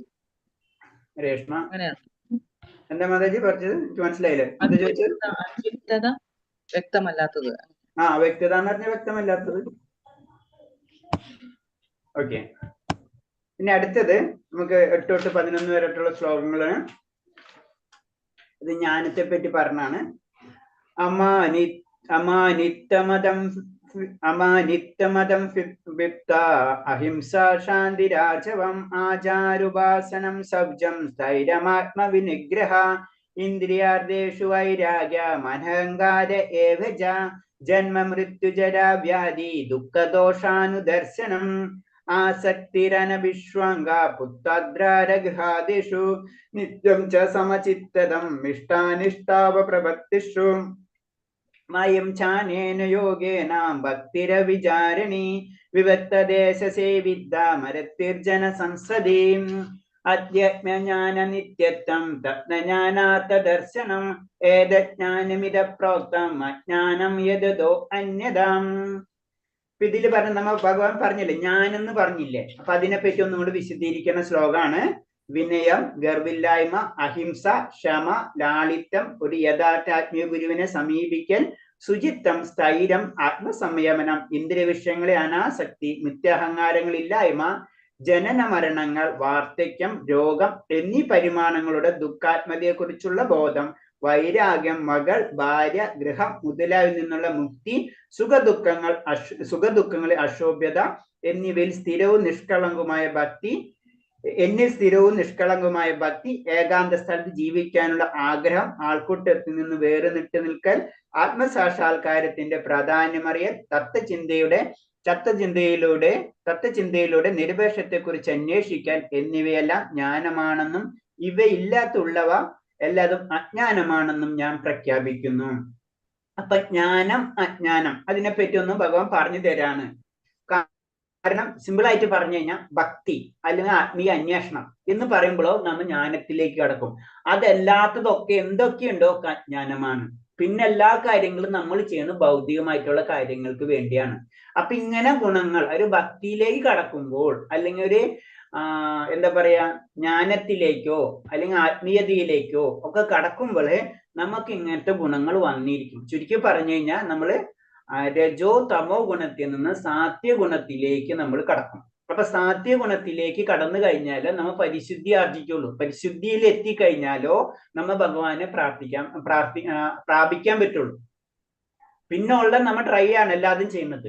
അപ്പൊ സാത്യ ഗുണത്തിൽ എത്തുമ്പോൾ നമുക്ക് അല്ലെങ്കിൽ ഭക്തിപരമായിട്ട് ഉന്നതിയിൽ എത്തുമ്പോ നമുക്ക് ഈ ഗുണങ്ങളൊക്കെ തന്നെത്താൻ ഉണ്ടായിരിക്കും. വിനയം ഉണ്ടാവും, ഗർവുണ്ടാവില്ല, അഹിംസ ഉണ്ടായിരിക്കും, ക്ഷമ ഉണ്ടാവും, ലാളിത്യം ഉണ്ടാവും. ഇതൊക്കെ ഇതിൽ വരുന്നതാണ്. അപ്പൊ ഇതിന്റെ സ്റ്റെപ്പാണ് പറഞ്ഞത്. ഇതാണ് ജ്ഞാനം എന്ന് പറഞ്ഞു തരുന്നത്. ഇതിനാണ് ജ്ഞാനം. അല്ലാത്തതൊക്കെ അജ്ഞാനമാണ്. അവിടെ എത്തുമ്പോ ചില വേർഡുകൾ നമ്മൾ ശ്രദ്ധിക്കണം. മക്കൾ, ഭാര്യ, ഗൃഹം മുതലായവയിൽ നിന്നുള്ള മുക്തി എന്ന് പറയുമ്പോൾ നമുക്ക് അത്ര അറ്റാച്ച്മെന്റ് ഉണ്ടാവില്ല നമുക്ക്. ഇപ്പൊ നമ്മൾ സിമ്പിൾ ആയിട്ട് ഒരു ചായ കുടിച്ചാലും കുഴപ്പമില്ല, കുടിച്ചില്ലെങ്കിലും കുഴപ്പമില്ല, അല്ലെ? ആ രണ്ടിന്റെ ഇടയിലുള്ള അവസ്ഥയിലേക്ക് അതിൽ മുക്തി കിട്ടുക. അതെന്ന് വെച്ചാൽ ഇത് ഗൃഹസ്ഥർ എന്ന് പറയുമ്പോൾ എന്നുള്ള രീതിയിൽ ഗൃഹസ്ഥർ തന്നെ ഗൃഹമേധി, ഗൃഹസ്ഥം ഇത് രണ്ടുമുണ്ട്. ഗൃഹസ്ഥനാണ് നമ്മ ഗൃഹസ്ഥ എന്ന് പറഞ്ഞാലും നമ്മ ഗൃഹസ്ഥല്ല എന്ന ഗൃഹമേധി എന്നുള്ള വേടിയിലാണ് നമുക്ക് സൂട്ടാവാം. കാരണം ഗൃഹസ്ഥ എന്ന് പറഞ്ഞു കഴിഞ്ഞാൽ അതിൽ ആത്മീയത കൂടെ വരണം. ഗൃഹമേധം ഗൃഹത്തിന് വേണ്ടി ജീവിക്കുക. അത് നമ്മളിപ്പോ അപ്പൊ കംപ്ലീറ്റ് നമ്മളായിട്ട് ഇതിനെ ലിങ്ക് ചെയ്യരുത്. നമ്മളത് 4 ലെവലിലേക്ക് ആയിട്ടില്ല.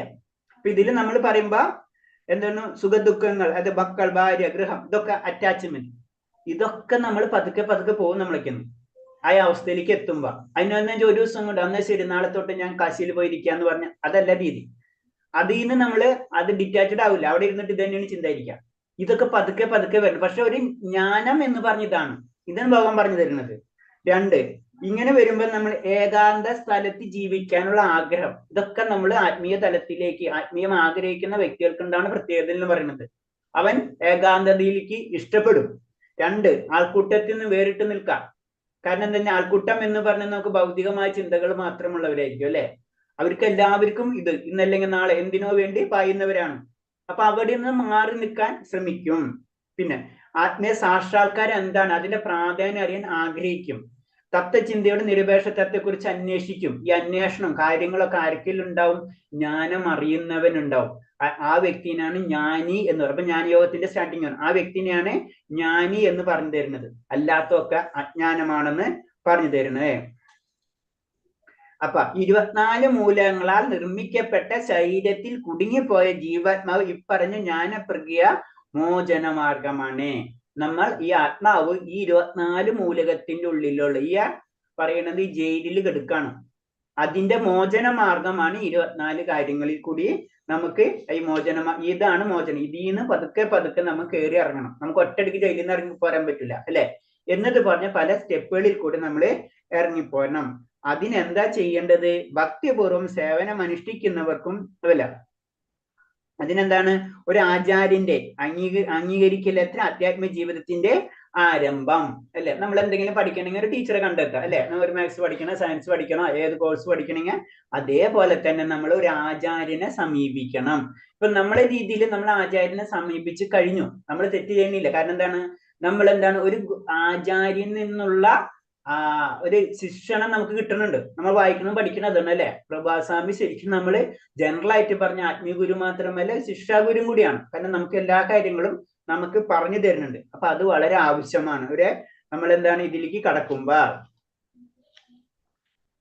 പിന്നെ അതിൽ കുറെ ഡീറ്റെയിൽ ആയിട്ട് ഓരോന്നിനെ പറ്റി പറഞ്ഞു. എന്താണ് വിനയം എന്താണെന്ന് പറഞ്ഞാല്, അതുപോലെ അഹിംസ എന്ന് പറഞ്ഞാൽ എന്താണ്, അതേപോലെ തന്നെ ക്ഷമ എന്ന് പറഞ്ഞാൽ എന്താണ്, സത്യം എന്താണ് പറഞ്ഞാൽ, ഇങ്ങനെയുള്ള ഓരോന്നും ഡീറ്റെയിൽ ആയിട്ട് ഇതിൽ പറഞ്ഞു വരുന്നുണ്ട്. അപ്പൊ 1-2 പോയിന്റ്സ് ഞാൻ പറയും. ഇപ്പൊ അഹിംസ എന്ന് പറഞ്ഞാൽ എന്താണ്, മറ്റുള്ളവരെ ഉപദ്രവിക്കാതിരിക്കുക. അത് ജീവിയായാലും ഭഗവാന്റെ അംശമാണ് എല്ലാവരും അല്ലെ. അങ്ങനെ മറ്റുള്ളവരെ ഉപദ്രവിക്കാതിരിക്കുക.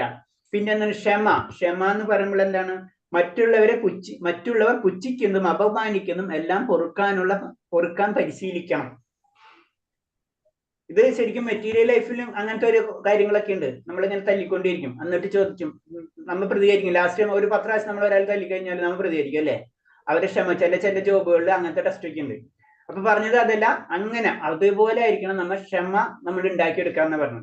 പിന്നെ അതേപോലെ തന്നെ ശൗച്യത്തിന് പറഞ്ഞ ബാഹ്യവും ആന്തരികവുമായിട്ടുള്ളത്. അപ്പൊ ശൗച്യത്തിൽ നമുക്കറിയാം കുളി, അതൊക്കെ നമ്മൾ ബാഹ്യമായിട്ടുള്ളതാണ്. ആന്തരികമായിട്ടുള്ളതെന്ന് നമുക്കറിയാം ഹരേ നാമകീർത്തനം അല്ലെ. കാരണം ആത്മാവിനെ ശുദ്ധീകരിക്കണം. അതീന്ദ്രിയ ശബ്ദം കൊണ്ട് നമ്മൾ ആത്മാവിനെ പ്യൂരിഫിക്കേഷൻ ചെയ്തുകൊണ്ടിരിക്കണം. പിന്നെന്താണ്, നമ്മൾ നാവിനെ നിയന്ത്രിക്കേണ്ട കാര്യമാണ് പറഞ്ഞത്. നാവ് എന്ന് പറഞ്ഞാൽ 2 കാര്യം ചെയ്യുന്നുണ്ട് അല്ലെ. അത് ഏറ്റവും ഡേഞ്ചറസ്. ബാക്കി നമ്മള് കാണുന്നത് നമ്മൾ 2 കണ്ണുകൊണ്ടാണ്. ഒരു കാര്യം കാണുന്ന സബ്ജക്റ്റ് നമ്മൾ തീർക്കേണ്ട 2 കണ്ണുകൊണ്ടാണ്. പക്ഷെ നാവ് എന്താണ് അല്ലെ, നാവ് എന്ന് പറഞ്ഞു കഴിഞ്ഞാൽ നമ്മളെ ടേസ്റ്റും സംസാരം ഒന്നുകൊണ്ടാണ്. അപ്പൊ അതാണ് ഏറ്റവും ഡേഞ്ചറസ്. അപ്പൊ അതിനാണ് നമ്മൾ ആദ്യം കൺട്രോൾ ചെയ്യേണ്ടതെന്ന് പറഞ്ഞത്. അതായത് ഏറ്റവും പ്രയാസമുള്ള ഇന്ദ്രിയം നാവാണ് നിയന്ത്രിക്കാൻ. ഇതിനെ നിയന്ത്രിച്ചവന് മറ്റുള്ള ഇന്ദ്രിയങ്ങളെ നിയന്ത്രിക്കാൻ സാധിക്കും. അത് നമ്മൾ ഇന്ദ്രിയ നിയന്ത്രണം എന്ന് പറയുമ്പോൾ ഏറ്റവും ഇമ്പോർട്ടൻസ് നമ്മൾ നിയന്ത്രിക്കേണ്ടത് നമ്മളെ നാവിനെയാണെന്നാ പറയുന്നത്. കാരണം അതിന് 2 റോളുണ്ട്. അതിന് ഏറ്റവും ഡേഞ്ചറസ്. കാരണം ഒരു വസ്തു, ഒരു ഇൻസ്ട്രുമെന്റ് 2 കാര്യം ചെയ്യുന്നത്. ബാക്കിയല്ലാതെ 2 ഇൻസ്ട്രുമെന്റ് ഒരു കാര്യം ചെയ്യുന്നു. ഇത് എന്താണ്, 2 കാര്യം ഒരു ഇൻസ്ട്രുമെന്റ് ചെയ്യുന്നു. അപ്പൊ അതിന്റെ പവർ നോക്കണം. ആ പവറിനാണ് നമ്മൾ ഡ്രോപ്പ് ചെയ്യേണ്ടത്. അതാണ് രുചിക്കാനും സ്പന്ദിക്കുകയാണ് നാവിന്റെ പ്രവർത്തനം. അതുകൊണ്ട് ക്രമാനുസൃതമായി നിയന്ത്രിക്കപ്പെട്ടാൽ അത് കൃഷ്ണനെ നിവേദിച്ച ഭോജപാനങ്ങളെ ആസ്വദിക്കുന്നതിൽ ഹരേ കൃഷ്ണ മന്ത്രം ഉച്ചാരണത്തിലും സദാ ഏർപ്പെട്ടുകൊള്ളണം. അപ്പൊ അതിനെ നിയന്ത്രിക്കാനുള്ള ഒരു മാർഗമാണെന്ന് വെച്ച് കഴിഞ്ഞാല് ഭഗവാനെ നിവേദിച്ച പ്രസാദങ്ങൾ രുചിക്കുക. അപ്പൊ നാവിന്റെ കൺട്രോൾ 1. അപ്പൊ രുചിനെ നമ്മൾ നിയന്ത്രിക്കണം. 2 പിന്നെ ശബ്ദത്തെ നമ്മൾ നിയന്ത്രിക്കാണ് നമ്മളെ മന്ത്രോച്ചാരണങ്ങൾ കൊണ്ട്. ഇത് നമ്മൾ ചെയ്യണം. പിന്നെ മാതാജി പറഞ്ഞ പോയിന്റ് ഇതിലും വരുന്നുണ്ട്. മിഥ്യഹംഭാവം, ശരീരം ആത്മാവാണെന്ന് അറിയുമ്പോൾ അയാൾ തന്റെ യഥാർത്ഥ അഹംഭാവത്തിലേക്ക് തിരിച്ചു വരുന്നു. ഞാനാണെന്ന് അറിയുമ്പോൾ, ഞാൻ ആത്മാവെന്ന് അറിയുമ്പോൾ ആ വ്യക്തി അഹംഭാവത്തിലേക്ക് തിരിച്ചു വരുന്നു. ഞാനെന്ന ഈ ഭാവമാണ് അഹംഭാവം. ഞാനാണെന്നുള്ള ഈ ഭാവം, ഞാൻ തന്നെയാണെന്നുള്ളത്. അപ്പൊ അതാണ് അഹംഭാവം കൊണ്ട് ഉദ്ദേശിക്കുന്നത്. അത് നമ്മളെ ചിന്താഗതിയുള്ള അഹംഭാവം അല്ല.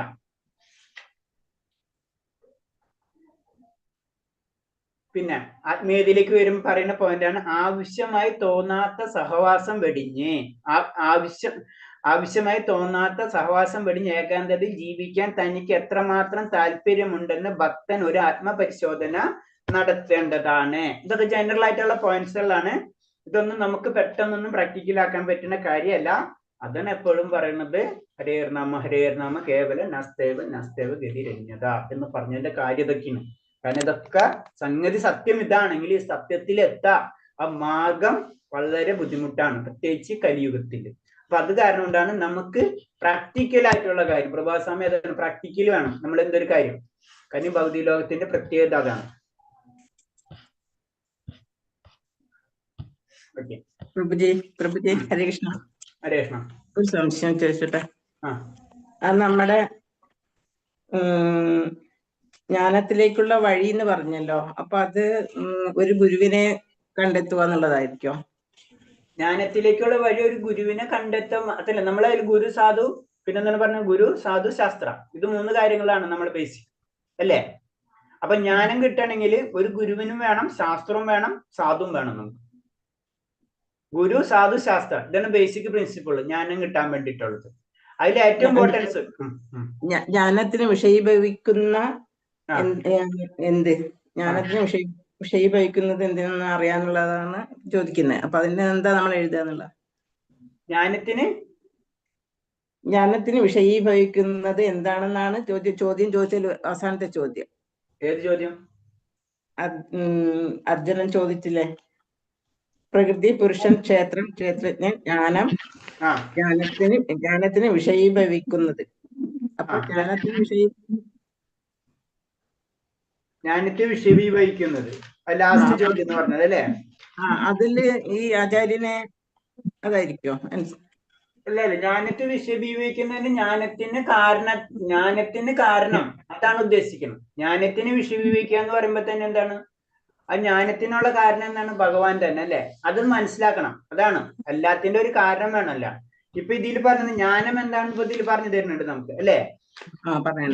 ജ്ഞാനം എന്ന് പറഞ്ഞ ഇതാണ്. അപ്പൊ ഇതിന്റെ ഉള്ള വിഷയങ്ങൾ ഇതൊക്കെയാണ് അല്ലെ? ഈ വിഷയം അൾട്ടിമേറ്റ് എവിടേക്കാണ് നമ്മൾ എത്തിക്കുന്നത്? ഭഗവാനിലേക്കാണ് നമ്മൾ എത്തിക്കുന്നത്. അതാണ് ഈ പോയിന്റ്. ഹരേ കൃഷ്ണ.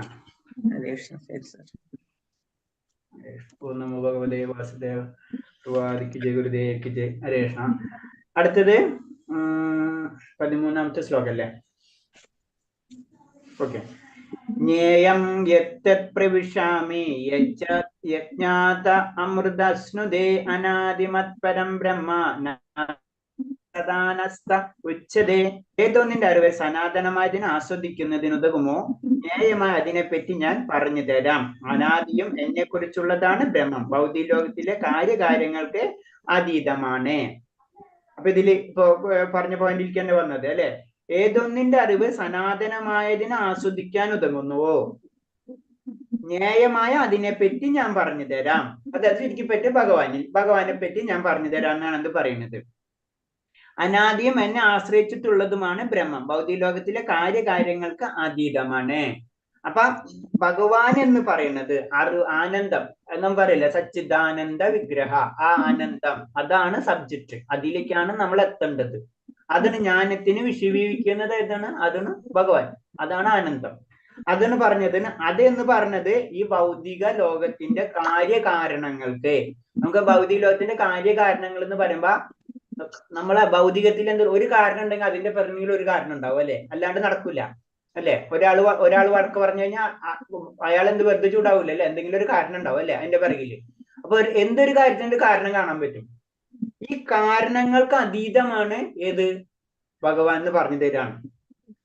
അതായത് ഒന്നില്ലെങ്കിൽ വേറെ രീതിയിൽ പറയാം, കാരണങ്ങൾക്ക് കാരണം എന്ന് പറയാം, അല്ലെങ്കിൽ കാരണങ്ങൾക്കൊക്കെ അതീതമാണ് ഭഗവാൻ. ആ സത്യത്തെയാണ് നമ്മൾ അറിയേണ്ടത്. അതാണ് സനാതനമായിട്ടുള്ള ആനന്ദം. അതിനെയാണ് നമ്മൾ ആസ്വദിക്കേണ്ടത് എന്നാ പറഞ്ഞു തരുന്നത്. ക്ഷേത്രജ്ഞരായ രണ്ടുപേരുടെയും അറിയുന്നവർക്ക് ജീവിതത്തിന്റെ അമൃതം നുകരാം. അതാണ് ചുരുക്കി പറഞ്ഞത്. ആത്മസാക്ഷാത്കാരം, പരമാത്മാ സാക്ഷാത്കാരം. ആത്മാവിനെ സാക്ഷാത്കരിക്കുക, പരമാത്മാവിനെ സാക്ഷാത്കരിക്കുക. അങ്ങനെ ചെയ്തവർക്ക് എന്താണ്? ജീവിതം അതിനുള്ളതാണ്. അത് അങ്ങനെ ചെയ്ത് കഴിഞ്ഞാൽ ജീവിതത്തിന്റെ അമൃത് നമുക്ക് നുകരാം. നമ്മളിപ്പോ ജീവിതത്തിന്റെ അമൃത് അല്ല നുകരുന്നത്, നമ്മൾ ചെയ്യുന്നത് ഇന്ദ്രിയങ്ങൾ ആസ്വാദനമാണ് നമ്മൾ ചെയ്തുകൊണ്ടിരിക്കുന്നത്. അതാണ് നമുക്കത് പെർമനന്റ് ആയിട്ട് കിട്ടാത്തത്. ജീവാത്മാവിനെ കുറിക്കുമ്പോൾ ബ്രഹ്മപദം ആനന്ദ ബ്രഹ്മത്തെയല്ല, വിജ്ഞാന ബ്രഹ്മത്തെയാണ് സൂചിപ്പിക്കുന്നത് എന്ന് മനസ്സിലാക്കണം. പരബ്രഹ്മമായ ഭഗവാനാണ് ആനന്ദ ബ്രഹ്മം. ഈ രണ്ട് തരം സാക്ഷാത്കാരം, ഒന്ന് നമ്മളെ തന്നെ സാക്ഷാത്കരിക്കുക, ഒന്ന് ഭഗവാനെ സാക്ഷാത്കരിക്കുക. അപ്പൊ ആദ്യത്തെ സാക്ഷാത്കാരം എന്ന് പറയുന്നത് ജീവാത്മാവിനെ കുറിച്ച് പറയുമ്പോൾ അത് വിജ്ഞാന ബ്രഹ്മം എന്ന് പറയും.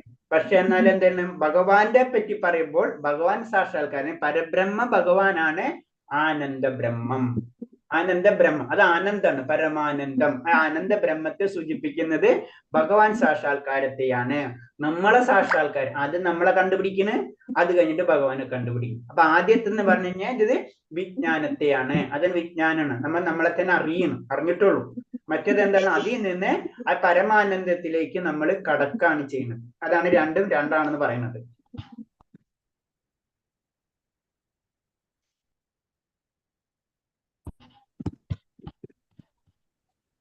അടുത്ത ശ്ലോകം.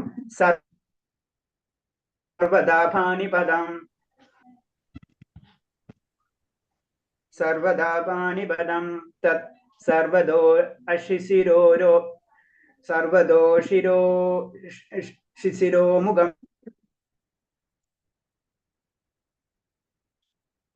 സർവത്ര ശ്രുതിമല്ലോക, മുഖങ്ങളും നേത്രങ്ങളും ചെവികളും എല്ലായിടത്തും വ്യാപിച്ചുകൊണ്ട് പരമാത്മാവ് സർവ്വവ്യാപിയായി സ്ഥിതി ചെയ്യുന്നു. പരമാത്മാവിനെ പറ്റി വിശദീകരിക്കണം. എന്താണ് ഈ പരമാത്മാവ്? പരമാത്മാവ് എന്ന് പറഞ്ഞു കഴിഞ്ഞാല് എന്താണ്? കൈകാലുകള്, തലങ്ങൾ, ഇതൊക്കെ. അതായത് ഭഗവാന്റെ എല്ലാ ശക്തികളും എല്ലായിടത്തും ഉണ്ട്. ഭഗവാന് കാണാൻ കഴിയും, കാണുന്നതിൽ കൂടെ ഭഗവാന് കേൾക്കാൻ കഴിയും.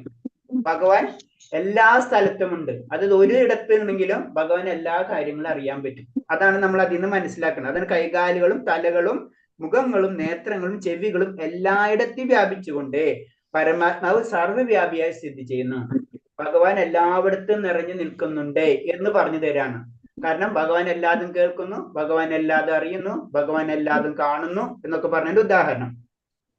അതിനൊരു ഉദാഹരണം, വേറൊരു ഉദാഹരണത്തിൽ കൂടെ നമുക്ക് പറഞ്ഞു തരുന്നതാണ്. എണ്ണമറ്റ രശ്മികൾ പ്രസരിപ്പിച്ചുകൊണ്ടിരിക്കുന്ന സൂര്യനെ പോലെയാണ് പരമാത്മാവ്, അഥവാ പരമ ദിവ്യോത്തമ പുരുഷൻ. അഥവാ സർവ്വവ്യാപ്തമായ രൂപത്തിൽ അദ്ദേഹം നിലകൊള്ളുന്നു.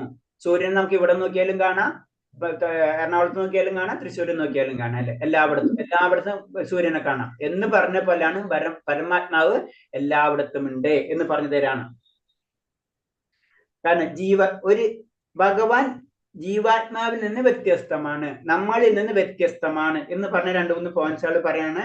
ഭഗവാന് തന്റെ കൈ സീമാതീതമായി നീട്ടാം, വ്യക്തിഗത ജീവാത്മാവിന് അത് കഴിയില്ല, അല്ലെ? നമുക്ക് നമ്മുടെ കൈ നീട്ടാൻ ഒരു ലിമിറ്റ് ഉള്ളൂ, അതിൽ കൂടുതൽ നീട്ടാൻ പറ്റില്ല. പക്ഷെ ഭഗവാന്റെ കൈ എത്ര വേണമെങ്കിലും നീട്ടും. അത് ഭഗവാൻ സർവ്വവ്യാപിയാണെന്ന് പ്രഭാസ്വാമി നമുക്ക് ഒരു ഉദാഹരണങ്ങൾ പറഞ്ഞു തരാണ്. പിന്നെ ഭഗവതിയിൽ ഭഗവാൻ പറയുന്നുണ്ട്, തനിക്ക് ആരെങ്കിലും ഒരു പൂവോ ഫലമോ കുറച്ച് വെള്ളമോ തന്നാൽ അത് സ്വീകരിക്കും. ഭഗവാൻ വിദൂരസ്ഥനാണെങ്കിൽ ഇതെങ്ങനെ സാധ്യമാകും, അല്ലെ? നമ്മൾ ജനറലായിട്ട് ചിന്തിക്കും. നമ്മുടെ ചിന്താഗതി എങ്ങനെയാണ്? ഭഗവാൻ ഗോലോക വൃന്ദാവനത്തിൽ അവിടെ ഇരിക്കുകയാണ്, അല്ലെ? നമ്മൾ പഠിച്ചനുസരിച്ച് ഭഗവാൻ ഏറ്റവും ഉള്ളിലുള്ള ലോകത്ത് ഏതാണ്? അവിടെ രാസലീലകളും ഭഗവാൻ ആനന്ദത്തിൽ ഇരിക്കുകയാണ്. അപ്പൊ ഇവിടെ നിന്ന് ഒരു പൂവ് കൊടുത്തു കഴിഞ്ഞാൽ ഭഗവാൻ എങ്ങനെ സ്വീകരിക്കും എന്ന് ചോദ്യം യുക്തിവാദികളൊക്കെ വളരെ സിമ്പിൾ ആയിട്ട് ചോദിക്കുന്ന ചോദ്യങ്ങളൊക്കെ. അപ്പൊ അത് തന്നെ ചോദിക്കുന്ന പ്രൊഫസർ, അതെങ്ങനെ സ്വീകരിക്കും? അതാണ് പറഞ്ഞത്, ഭഗവാന്റെ കണ്ണുകളും കാതുകളും കൈകളും എല്ലായിടത്തും ഉണ്ട്. വേറെ രീതി പറഞ്ഞു കഴിഞ്ഞാൽ പിന്നെ കുറച്ചും കൂടി വേറെ രീതി പറയും. ഭഗവാൻ എങ്ങനെ ഫോട്ടോക്കോഡ് എടുക്കണം, ഫോട്ടോക്കോഡ് എടുക്കും, വിഗത്തിൽ കൊടുക്കുന്നുണ്ട്. ഭഗവാൻ ഏതിലേക്കൂടെ എടുക്കും? ഭഗവാന് കണ്ണിൽ കൂടെ ഭക്ഷണം കഴിക്കാൻ പറ്റും, നമ്മളെ ഭാഷയിൽ പറഞ്ഞു കഴിഞ്ഞാൽ. അതാണ് ഭഗവാന്റെ ശക്തി. ഭഗവാൻ അതിവിദഗ്ധനാണെങ്കിൽ ഇതെങ്ങനെ സാധ്യമാകും? ഭൂമിയിൽ നിന്ന് വളരെ അകലെയുള്ള സ്വധാമത്തിൽ ഇരിക്കൊണ്ട് തന്നെ ഭക്തന്റെ ഉപഹാരം അവിടെ നിന്ന് സ്വീകരിക്കും. ഭഗവാൻ എത്ര ദൂരത്തിരുന്നാലും ഭഗവാൻ ഇവിടത്തെ എന്തും സ്വീകരിക്കും. ഇതാണ് പരമപുരുഷന്റെ സർവശക്തിത്വം. ഇതാണ് നമ്മൾ മനസ്സിലാക്കേണ്ടത്. ഗോലോകേവ നിവസക്യാദില ആത്മബോധേ എന്നാണല്ലോ ബ്രഹ്മസംഹിതയിൽ പറയുന്നത്. തന്റേതായ ദിവ്യഗ്രഹത്തിൽ സദാ വീരിച്ചുകൊണ്ടിരിക്കുന്ന തന്നെയും സർവ്വവ്യാപിയുമാണ് അദ്ദേഹം. അതാണ് ചൈതന്യ മഹാപ്രഭു പറയുന്നത്. അതിലെങ്കിൽ ബ്രഹ്മസൂത്രത്തിലെ അചിന്ത്യ അഭേദ ഭേദ തത്വം. അതല്ലേ അർച്ചാവിഗ്രഹം? ഒരു സെക്കൻഡ്, അതല്ലേ അർച്ചാവിഗ്രഹം ചെയ്യുന്നത്? അർച്ചാവിഗ്രഹം ചെയ്യണതാണ്. കാരണം നമ്മൾ ഭഗവാനെ അർപ്പിക്കാണ്. അത് നമ്മൾ ആദ്യം പറഞ്ഞേ, ഭഗവാൻ പലരും എല്ലായിടത്തും നിറഞ്ഞു നിൽക്കണം വെച്ച് കഴിഞ്ഞാൽ എല്ലായിടത്തും കൂടെ അങ്ങോട്ട് പൂജ ചെയ്താൽ പോരാ, അല്ലെ? നമുക്കറിയാം. അപ്പൊ അങ്ങനെ ചിലർ ചോദിക്കുമല്ലേ, എല്ലായിടത്തും ഭഗവാൻ നിൽക്കണം, അപ്പൊ പിന്നെ ഭഗവാൻ അവിടെ ചെയ്യണേ, ഇവിടെ ഭഗവാൻ അതിന് പറഞ്ഞിട്ടുണ്ട് ഇന്ന വിഗ്രഹങ്ങളിലൂടെ. അത് നമ്മൾ പറഞ്ഞത് തപാൽപ്പെട്ടിയുടെ കഥ പറഞ്ഞ പോലെ, അല്ലെ? അത് ആദറൈസ്ഡ് ആണ്. ആ സ്ഥലത്ത് മാത്രം നമ്മൾ ചെന്നിട്ട് കാര്യങ്ങൾ ചെയ്തിട്ട് കാര്യമുള്ളൂ, മനസ്സിലായി? എല്ലായിടത്തും എല്ലാ പെട്ടിലും കൊണ്ടിട്ട് കഴിഞ്ഞാൽ നമ്മളെ കാര്യം എത്തൂല. അപ്പൊ എന്നത് പറഞ്ഞ പോലെ അതിനാ ക്ഷേത്രത്തിന് ഇമ്പോർട്ടൻസ് പറഞ്ഞു വരുന്ന പോയിന്റ്സ് ആണ്. ക്ഷേത്രം എന്തിന്ന് ചോദിക്കുന്നതിന്റെ എക്സാമ്പിൾ ആണ് അത്. അപ്പൊ ഇതൊക്കെ ചെയ്തിട്ടുള്ള ഇത്തരമുള്ള ശക്തി ഭഗവാന്റെ അവതാരമായ ആർച്ച വിഗ്രഹം ഭക്തന്മാർക്ക് തന്നിട്ടുണ്ട്. ആർച്ച വിഗ്രഹത്തിലൂടെയാണ് ഭഗവാൻ എല്ലാതും സ്വീകരിക്കുന്നത്. അതാണ് നമ്മൾ ക്ഷേത്രത്തിനേലും ഇതിനൊക്കെ നമ്മൾ ആ ഇമ്പോർട്ടൻസ് കൊടുക്കുന്ന ആർച്ച വിഗ്രഹത്തിലൂടെയാണ്. പിന്നെ കുറച്ചും കൂടെ വരുമ്പോൾ നമ്മൾ എന്താണ്, കുറച്ചും കൂടെ താഴ്ന്ന ലെവലിൽ ചിന്തിക്കുമ്പോ നമ്മൾ എന്ത് ചെയ്യുക? അറ്റ്ലീസ്റ്റ് നമ്മൾ അതും ചെയ്യാൻ പറ്റില്ലെങ്കിൽ എന്താണ്, നമ്മൾ അറ്റ്ലീസ്റ്റ് ഭഗവാന്റെ നാമെങ്കിലും നമ്മൾ ചെയ്യണമെന്ന് പറഞ്ഞത്. ഓക്കെ, അടുത്ത ശ്ലോകം. ഓക്കെ, അല്ലേ? ശരി. അപ്പൊ നമുക്ക് 14 നാളെ എടുക്കാം. നമുക്ക് 15ാമത്തെ ശ്ലോകം. അപ്പൊ ഇത് ഞാൻ ജസ്റ്റ് ഒന്ന് ഓടിച്ചിട്ട് പറഞ്ഞു പോവാം. അല്ലെങ്കിൽ ഇതിൽ പറയുന്നത് ഫസ്റ്റ് അർജുനൻ ചോദിക്കാണ് 3-4 ചോദ്യങ്ങൾ, അല്ലെ? അതായത് എന്താണ് ക്ഷേത്രം, ക്ഷേത്രം എന്താ, ക്ഷേത്രജ്ഞൻ എന്താണ്, ജ്ഞാനം എന്താണ്, ജ്ഞാനത്തിന് വിഷയീഭവിക്കുന്നത് എന്താണ്. അപ്പൊ അത് നമുക്ക് മനസ്സിലായി. പ്രകൃതി, പുരുഷൻ, ക്ഷേത്രം, ക്ഷേത്രജ്ഞൻ. പ്രകൃതി നമ്മൾ കാണുന്നത് കഴിഞ്ഞാൽ ഭൗതിക ലോകത്തിന് മുഴുവനും നമ്മൾ പ്രകൃതി എന്ന് പറയും. പുരുഷൻ എന്ന് പറഞ്ഞാൽ ഭഗവാനെ തന്നെ നമുക്ക് പുരുഷൻ എന്ന് പറയാം. ക്ഷേത്രം എന്ന് പറഞ്ഞാൽ നമ്മുടെ ശരീരത്തിന് ക്ഷേത്രം എന്ന് പറയും. ക്ഷേത്രജ്ഞൻ എന്ന് പറയും നമ്മളിലുള്ള ജീവാത്മാവിനെ, പരമാത്മാവിനെ ക്ഷേത്രജ്ഞൻ എന്ന് പറയും. ജ്ഞാനം എന്ന് പറഞ്ഞാൽ ഈ ക്ഷേത്രജ്ഞനെയും ശരീരത്തിനെയും പറ്റി, നമ്മളെയും നമ്മുടെ ആത്മാവിനെ പറ്റി അറിയുന്നതിനാണ് ക്ഷേത്രജ്ഞൻ എന്ന് പറയുന്നത്. ജ്ഞാനം എന്ന് പറഞ്ഞത് ജ്ഞാനത്തെ വിഷയീഭവിക്കുന്ന കാര്യങ്ങളാണ് നമ്മൾ പറഞ്ഞത് ഭക്തിയിലേക്ക് കടക്കുക, അല്ലെങ്കിൽ ഭഗവാനിലേക്ക് കണക്ട് ചെയ്യുക, അല്ലെങ്കിൽ ഭഗവാനാണ് ജ്ഞാനത്തിന് വിഷയീഭവിക്കുന്നത്. ജ്ഞാനത്തിന്റെ കാരണക്കാരൻ ആരാണ്? അത് ഭഗവാനാണ്. അപ്പൊ രണ്ടു തരം ആത്മാവുണ്ടെന്ന് പറയുമ്പോ അതിൽ നമുക്ക് പറയാം, ഒന്ന് വ്യക്തിഗത ആത്മാവ്, നമ്മുടേതായ ആത്മാവ്, പിന്നെ എന്താണ് പരമാത്മാവ്. അങ്ങനെ രണ്ടു തരം ആത്മാവിനെ പറ്റി പറയുന്നുണ്ട്. പിന്നെ പറഞ്ഞത് നമ്മൾ എന്തൊരു കാര്യം ഭൗതിക ലോകത്തിൽ കാണുമ്പോൾ ഒരു ചിത്രം കണ്ടു കഴിഞ്ഞാൽ, അല്ലെങ്കിൽ ഒരു രൂപം കണ്ടു കഴിഞ്ഞാൽ, ഒരു ശരീരം കണ്ടു കഴിഞ്ഞാൽ എന്തിന്റെ പിറകിലും ഭഗവാനുണ്ട്. അതിന് ചിത്രകാരൻ, ചിത്രഫലം, ചിത്രം ഉണ്ടാണെങ്കിൽ ചിത്രം ബാക്ക്ഗ്രൗണ്ട് ഉണ്ടാവണം, അതിൽ ആരെങ്കിലും വരയ്ക്കണം. ഇതായിരിക്കണം ചിന്താഗതി. അപ്പൊ ചിത്രകാരൻ ഇല്ലാതെ ചിത്രം വരില്ല, ഭഗവാൻ ഇല്ലാതെ ഈ ലോകത്തൊന്നും നടക്കില്ല എന്നാ പറയുന്നത്. പിന്നെ ബ്രഹ്മത്തെ, ജനറൽ ആയിട്ട് ബ്രഹ്മത്തെ പല രീതിയിലും പറയാം. നമ്മൾ കാണുന്ന ഈ പ്രകൃതിയെ തന്നെ നമുക്ക് ബ്രഹ്മം എന്ന് പറയാം. പിന്നെ നമ്മുടെ ഉള്ളിലുള്ള ആത്മാവിനെയും ബ്രഹ്മം എന്ന് പറയാം, പരമാത്മാവിനെയും ബ്രഹ്മം എന്ന് പറയാം. പിന്നെ ഇത് ഭഗവാനെ പറ്റിയിട്ട് പല കാര്യങ്ങളും വൈദിക കൃതികളിൽ ഋഷീശ്വരന്മാർ പറഞ്ഞു തന്നിട്ടുണ്ട്. ജ്ഞാതാവിനെ, അതായത് ഭഗവാനെ പറ്റി പല കാര്യങ്ങളും പറഞ്ഞു തന്നിട്ടുണ്ട് എന്ന് പറയുന്നത്. പിന്നെ നമ്മളെ ശരീരത്തിന് 24 ഘടകങ്ങളെ, ക്ഷേത്രജ്ഞൻ എന്ന് പറയുമ്പോൾ ക്ഷേത്രം എന്ന് പറഞ്ഞ ശരീരം എന്ന് പറഞ്ഞില്ല, അപ്പൊ 24 ഘടകങ്ങളെയാണ് കർമ്മക്ഷേത്രം എന്ന് പറയുന്നത്. അപ്പൊ 24 ഘടകം കഴിഞ്ഞ് 25ാമത്തെ ഘടകമാണ് ആത്മാവും. 24 കഴിഞ്ഞ് 25ാമത്തെ ഘടകം ആത്മാവും, 26ാമത്തെ ഘടകം പരമാത്മാവുമാണ്. പിന്നെ ജ്ഞാനം എന്ന് പറയുമ്പോൾ എന്താണ്? അതായത് ഒരു ഭക്തൻ എന്നാണ് ശരിക്കും ജ്ഞാനം എന്ന് പറഞ്ഞത്. അതായത് ആത്മാവിനെ കുറിച്ചും പരമാത്മാവിനെ കുറിച്ചും ശരീരത്തെ പറ്റിയും അറിഞ്ഞ വ്യക്തി. ആ വ്യക്തിക്ക് ഉണ്ടാവുന്ന ഗുണങ്ങളാണ് വിനയം, ഗർവില്ലായ്മ, അഹിംസ, ക്ഷമ, ലളിതം. ഇതെല്ലാം ആ വ്യക്തിയിൽ ഉണ്ടായിരിക്കും എന്നാ പറയുന്നത്. പിന്നെ അതിനെപ്പറ്റി കുറച്ച് വിവരിക്കാണ്. എന്താണ് ക്ഷമ, അതിനൊക്കെ പറ്റി പ്രൊഫസർ ഡീറ്റെയിൽ ആയിട്ട് പറഞ്ഞു തരുന്നുണ്ട്. പിന്നെന്താ പറയുന്നത്, നമ്മൾ പറയില്ല ആത്മസാക്ഷാത്കാരം. ആത്മസാക്ഷാത്കാരം എന്ന് പറയുന്നത് എന്താണ്? ശരിക്കും അത് വിജ്ഞാന ബ്രഹ്മത്തെയാണ്. ആനന്ദ ബ്രഹ്മം എന്ന് പറഞ്ഞത് ഭഗവാൻ സാക്ഷാത്കാരം, പരബ്രഹ്മമായ ഭഗവാനാണ് ആനന്ദ ബ്രഹ്മം എന്ന് പറയുന്നത്. ഭഗവാൻ എന്താണ്? പിന്നെ ഭഗവാന്റെ ശക്തിയെ പറ്റി പറയുന്നതാണ്. ഭഗവാൻ എല്ലായിടത്തും സ്ഥിതി ചെയ്യുന്നുണ്ട്. ഭഗവാൻ നമ്മുടെ കൈകാലുകളും തലകളും മുഖങ്ങളും നേത്രങ്ങളും എല്ലായിടത്തും വ്യാപിച്ചിരിക്കുകയാണ് ഭഗവാന്റെ. അങ്ങനെയാണ് ഭഗവാനെ മനസ്സിലാക്കേണ്ടത്. അപ്പൊ സാധാരണ രീതിയിൽ നമ്മൾ ചിന്തിക്കും ഭഗവാൻ ഏതാ, ഗോലോക വൃന്ദാവനത്തിലല്ലേ എന്ന്. അപ്പൊ ഭഗവാനെ നമ്മൾ പത്രോ പുഷ്പം കൊടുത്താൽ ഭഗവാൻ എങ്ങനെ സ്വീകരിക്കും? അതാണ് ഭഗവാന്റെ ശക്തി. ഭഗവാൻ ദൂരസ്ഥനാണെങ്കിലും ഏറ്റവും സമീപസ്ഥനുമാണ് എന്ന് നമ്മൾ മനസ്സിലാക്കണം. ഓക്കെ, ഹരേ കൃഷ്ണ. ഇത്രയും പറഞ്ഞതിൽ എന്തെങ്കിലും സംശയം ഉണ്ടോ?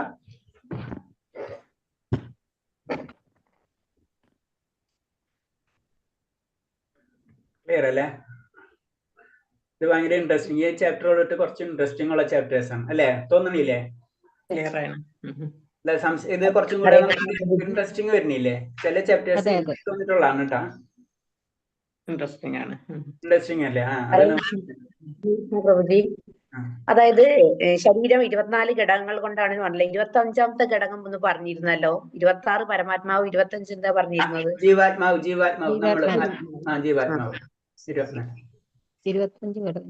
അതാണ് ഭഗവതം നമ്മൾ മുഴുവനും കേൾക്കണം പറയുന്നത്. ചിലർ ഫസ്റ്റ് കണ്ടു ഇതിപ്പം എന്തുട്ടാ, ഇതിപ്പം അർജുനനും അങ്ങനെ നമ്മൾ വിട്ടുകളയരുത്. അത് ഡീറ്റെയിൽ ആയിട്ട് പഠിക്കുമ്പോൾ അതിൽ മനസ്സിലാക്കുമ്പോ ഇൻട്രസ്റ്റ് വരും നമുക്ക്. ഓക്കെ, വേറെ എന്തെങ്കിലും സംശയം ഉണ്ടോ? ക്ലിയർ അല്ലേ? ഹരേ കൃഷ്ണ പ്രഭുജി. ഇൻട്രസ്റ്റും ഉണ്ട്, അതേമാതിരി കുറച്ച് ഹാർഡും ആണ്. ഇപ്പൊ ഹാർഡാണോ? കുറച്ച് അതിന് മനസ്സിലാക്കാനുള്ള അതെ കുറച്ച് ഹാർഡായിട്ട് തോന്നുന്നു. ഇൻട്രസ്റ്റ് ഉണ്ട്, അതേപോലെ തന്നെ ഹാർഡും ആണ്. നമ്മൾ ഉള്ളിലോട്ട് ഇറങ്ങി ചെല്ലുന്നിടത്തോളം ഹാർഡായിട്ട് വരുന്ന മാതിരി തോന്നുന്നു. ഓക്കെ, ഹരേ കൃഷ്ണ. അത് നമ്മൾ ഇങ്ങനത്തെ ഇതൊക്കെ കുറച്ചും കൂടി നമ്മള് പ്രഭുജന പോലെ തന്നെ ഇങ്ങനെ കുറെ ഭഗവത നമ്മൾ പറഞ്ഞു 1 പ്രാവശ്യം 2 പ്രാവശ്യം കൊണ്ടൊന്നും ഭഗവത നമുക്ക് മനസ്സിലാവില്ല എന്ന് പറഞ്ഞു. 100 പ്രാവശ്യം വായിച്ചു കഴിഞ്ഞാൽ 100 തരത്തിലുള്ള മീനിങ്ങൾ നമുക്ക് അതിൽ നിന്ന് കിട്ടുന്നത്. ചില വീടുകളും നമ്മൾ ശ്രദ്ധിക്കില്ല. ഞാൻ പറഞ്ഞത് ഏറ്റവും സിമ്പിൾ ആയിട്ട് എനിക്ക് ഏറ്റവും ഇൻട്രസ്റ്റിംഗ് ആയിട്ടുള്ള സർവ്വധർമ്മ പരിത്യാജ ഇത് നമ്മൾ ജനറൽ ആയിട്ട് വായിച്ചു. പക്ഷെ എന്താണ് ഭഗവാൻ പറയുന്നതാണ് ധർമ്മത്തെ പരിത്യജിക്കാനാണ് പറയുന്നത്. അപ്പൊ ഭഗവാൻ തന്നെയല്ലേ ധർമ്മത്തെ ചെയ്യണമെന്ന് പറയുന്ന ഭഗവാൻ തന്നെ ധർമ്മത്തെ പരിത്യജിക്കും. അപ്പോഴാണ് നമ്മൾ ചിന്തിക്കുന്നത് എന്താണ് ഇങ്ങനെ പറയുന്നത്. അത് നമ്മൾ 10 പ്രാവശ്യം വായിക്കുമ്പോഴോ നമുക്ക് അതിന്റെ പോയിന്റ്സുകൾ കിട്ടുള്ളൂ. അതാണ് ഇത് എത്ര വായിച്ചാലും എത്ര പഠിച്ചാലും നമുക്ക് മതി വരികയില്ല, തീരൂല എന്ന് പറയുന്നതിന്റെ കാര്യം. കഴിഞ്ഞ പ്രാവശ്യം കേട്ടത് ഇപ്രാവശ്യം കേട്ടും കൂട്ടി ഒരുപാട് വ്യത്യാസങ്ങൾ വരുന്നുണ്ട്. അതന്നെ നമ്മളത് ഇങ്ങനെ മാറിക്കൊണ്ടിരിക്കും. നമ്മള് അപ്ഡേറ്റ് ആയിക്കൊണ്ടിരിക്കുകയാണ്. അത് ഹരേഷ്ണ. ശരി മതി പ്രഭു. എല്ലാവരും നാമം ജപിക്കണം കേട്ടോ ഹരേഷ്ണ. ഇത് ഗ്രഹിക്കണമെങ്കിൽ നാമജപം മസ്റ്റ് ആണ്. അതാണ് ഇതിന്റെ റിസൾട്ട്. 2, 3 ഓക്കെ ഹരേഷ്ണ. എല്ലാവരും നാമം ജപിക്കണം. എല്ലാവരും ലാസ്റ്റ് പറഞ്ഞു എത്തുന്നത് ഭഗവാൻ സതതം കീർത്തിയന്തോന്നാ പറഞ്ഞത്. എപ്പോഴും എന്നെ കീർത്തിക്കാനാണ്. അത് ചില്ലാതെ പിന്നെ എവിടെ നിന്നും നമുക്കില്ല. ഭഗവാനെ കീർത്തിക്കാതെ ഒന്നും നമുക്ക് കിട്ടില്ല, ഗ്രഹിക്കാൻ പറ്റില്ല നമുക്ക്. 2 മിനിമം 3, അതായത് കഴിവതും 3 ജപിക്കാൻ ശ്രമിക്കാറുണ്ട്. പക്ഷെ 2 എങ്ങനെയും ചെയ്യാറുണ്ട്. ഹരേഷ്ണ. എല്ലാവരും നാമം ജപിക്കണം. അത് മസ്റ്റ് ആണ്. ഇതിന് നമ്മള് പ്രഭാസ്വാമി വളരെ സിമ്പിൾ ആയിട്ട് പറഞ്ഞാണ് നാമജപാണ് ഏറ്റവും ഇമ്പോർട്ടന്റ്. അത് കഴിഞ്ഞ് സെക്കൻഡ് പാർട്ട് ബേസിക് ആയിട്ട് പല സെക്ഷൻസ് ഡിവൈഡ് ചെയ്തിട്ടുണ്ട്. അതിൽ ഫസ്റ്റ് പാർട്ട് നാമജപം, സെക്കൻഡ് പാർട്ട് യമനിയമനം, തേർഡ് പാർട്ട് ദൈനംദിനം നമ്മൾ ചെയ്യേണ്ടത് കാലത്ത് ടൈമിങ്ങിലുള്ള കാര്യങ്ങൾ. ഇങ്ങനെ 3 പാർട്ട് മിനിമം നമ്മൾ ചെയ്തിരിക്കണം. പിന്നെ അത് കഴിഞ്ഞാൽ കുറെ സപ്പോർട്ടിങ് പാർട്ടുകളുണ്ട്. ഇത്ര നമ്മൾ ചെയ്തിരിക്കുന്ന പറയുന്നത്. പ്രഭുജി എനിക്കെന്ന് പറഞ്ഞ നാമം ചെല്ലാൻ മിനിമം എന്ന് പറഞ്ഞ് 10-11 മിനിറ്റ് ഉണ്ട് ഒരു എണ്ണം കംപ്ലീറ്റ് ചെയ്യാൻ 108 പ്രാവശ്യം ചെല്ലാൻ. അങ്ങനെ 3 പ്രാവശ്യം ചെല്ലുമ്പോഴേക്കും 30-33 മിനിറ്റ് ഒക്കെ ആവും ഒരു ദിവസം. അത് സ്പീഡ് കൂടും പ്രഭു. പതുക്കെ സ്പീഡ് കൂടും. നമ്മളെ പെട്ടെന്ന് നമുക്ക് ആവില്ല. സ്പീഡ് കൂട്ടിയിട്ട് 6 മിനിറ്റിന്റെ ആവറേജിൽ വന്ന് നിൽക്കുന്നു. 5 തൊട്ട് 7 മിനിറ്റിന്റെ ആവറേജിൽ വന്ന് നിൽക്കും. അപ്പൊ ഏകദേശം ഒരു 2 മണിക്കൂർ കൊണ്ട് നമുക്ക് 2 മണിക്കൂർ കൊണ്ട് ആവറേജ് നമുക്ക് തീർക്കാൻ പറ്റും. അപ്പൊ കാലത്ത് 1 മണിക്കൂർ. പ്രഭുജി അപ്പൊ അതിനെ ഉൾക്കൊള്ളാൻ കഴിയുന്നുണ്ടോ എന്നൊരു സംശയം. അതിന് പറഞ്ഞു അത് നമ്മൾ അത് പഠിക്കണല്ല. അതിൽ പഠിക്കണ എന്തല്ല എന്നിട്ട് നമ്മൾ 4 എണ്ണം പറഞ്ഞില്ലേ. ശ്രവണം കീർത്തനം, ശ്രവണ കീർത്തന സ്മരണം പാദസേവനം. അത് നവവിധ ഭക്തികൾ. അതെല്ലാത്തിനും ഭക്തിയിലേക്ക് വരേണ്ട 9 ഇതുണ്ട്. ശ്രദ്ധ, സാധുസംഗ, ഭജനക്രിയ, അനർത്ഥ നിവൃത്തി. ഇത് നമ്മൾ ചെയ്യേണ്ട കാര്യമാണ്. നമ്മ ശ്രദ്ധയോടുകൂടി ഭഗവാനിൽ അടിയുറച്ച് വിശ്വാസം ഉണ്ടാവാം. രണ്ടാമത്തെ എന്ന് വെച്ചാൽ ഭക്തരായിട്ടുള്ള സംഘങ്ങൾ. അതായത് ഇപ്പൊ നമ്മൾ ചെയ്യുന്ന ഭക്തസംഘം തന്നെ. ഇപ്പൊ പ്രഭാത സ്വാമിയുടെ കീർത്തന ബുക്കുകളും കാര്യങ്ങളും വ്യാഖ്യാനങ്ങളും ഒക്കെ നമ്മൾ വായിക്കണം. അതായത് ആത്മീയമായിട്ടുള്ള കാര്യങ്ങൾ ചെയ്യുന്നത്. പിന്നെ ഭജനക്രിയ നമ്മൾ അത് പ്രാക്ടീസ് ചെയ്യണം. അപ്പൊ നമുക്ക് എന്താ സംഭവിക്കും? പ്രഭു പറഞ്ഞ പോലെ പല കാര്യങ്ങളും മറന്നുപോകും, ഇതൊക്കെ സംഭവിക്കും. അത് അനർത്ഥ നിവർത്തി ഘട്ടമാണ്. അനർത്ഥത്തിൽ നിന്ന് നിവർത്തിയിലേക്ക്, തെറ്റിൽ നിന്ന് ശരിയിലേക്ക്. അപ്പൊ നമ്മ ഇപ്പൊ ചെയ്യുന്നത് 90% തെറ്റായിരിക്കും, കുഴപ്പമില്ല. അത് ഇന്ന് പതുക്കെ നമുക്ക് ഉയരാൻ പറ്റും. പക്ഷെ വിടരുത് നമ്മൾ. ഒരു കുട്ടി വാക്കർ പിടിച്ച് നടക്കുന്ന പോലെ. ശരി പ്രഭു. ഹരേ കൃഷ്ണ. ഓക്കെ, നമുക്ക് നിർത്താം. ശരി, പ്രണാമം പ്രഭുജി. ഹരേ കൃഷ്ണ. പ്രണാമം. വഞ്ചകൽപരൂപച്ച കൃപാസിന്ദേവച്ച പതിനാം പാവനേത് വൈഷ്ണവേഭ്യോ നമോ നന്ദി വൈഷ്ണവ ഭക്ത എല്ലാവർക്കും പ്രണാമം. ശരി, അപ്പം ഹരേ കൃഷ്ണ. പ്രണാമം ഗുരുജി. ഹരേ കൃഷ്ണ. പ്രണാമം. ഹരേ കൃഷ്ണ. പ്രണാമം. ഹരേ കൃഷ്ണ. പ്രണാമം.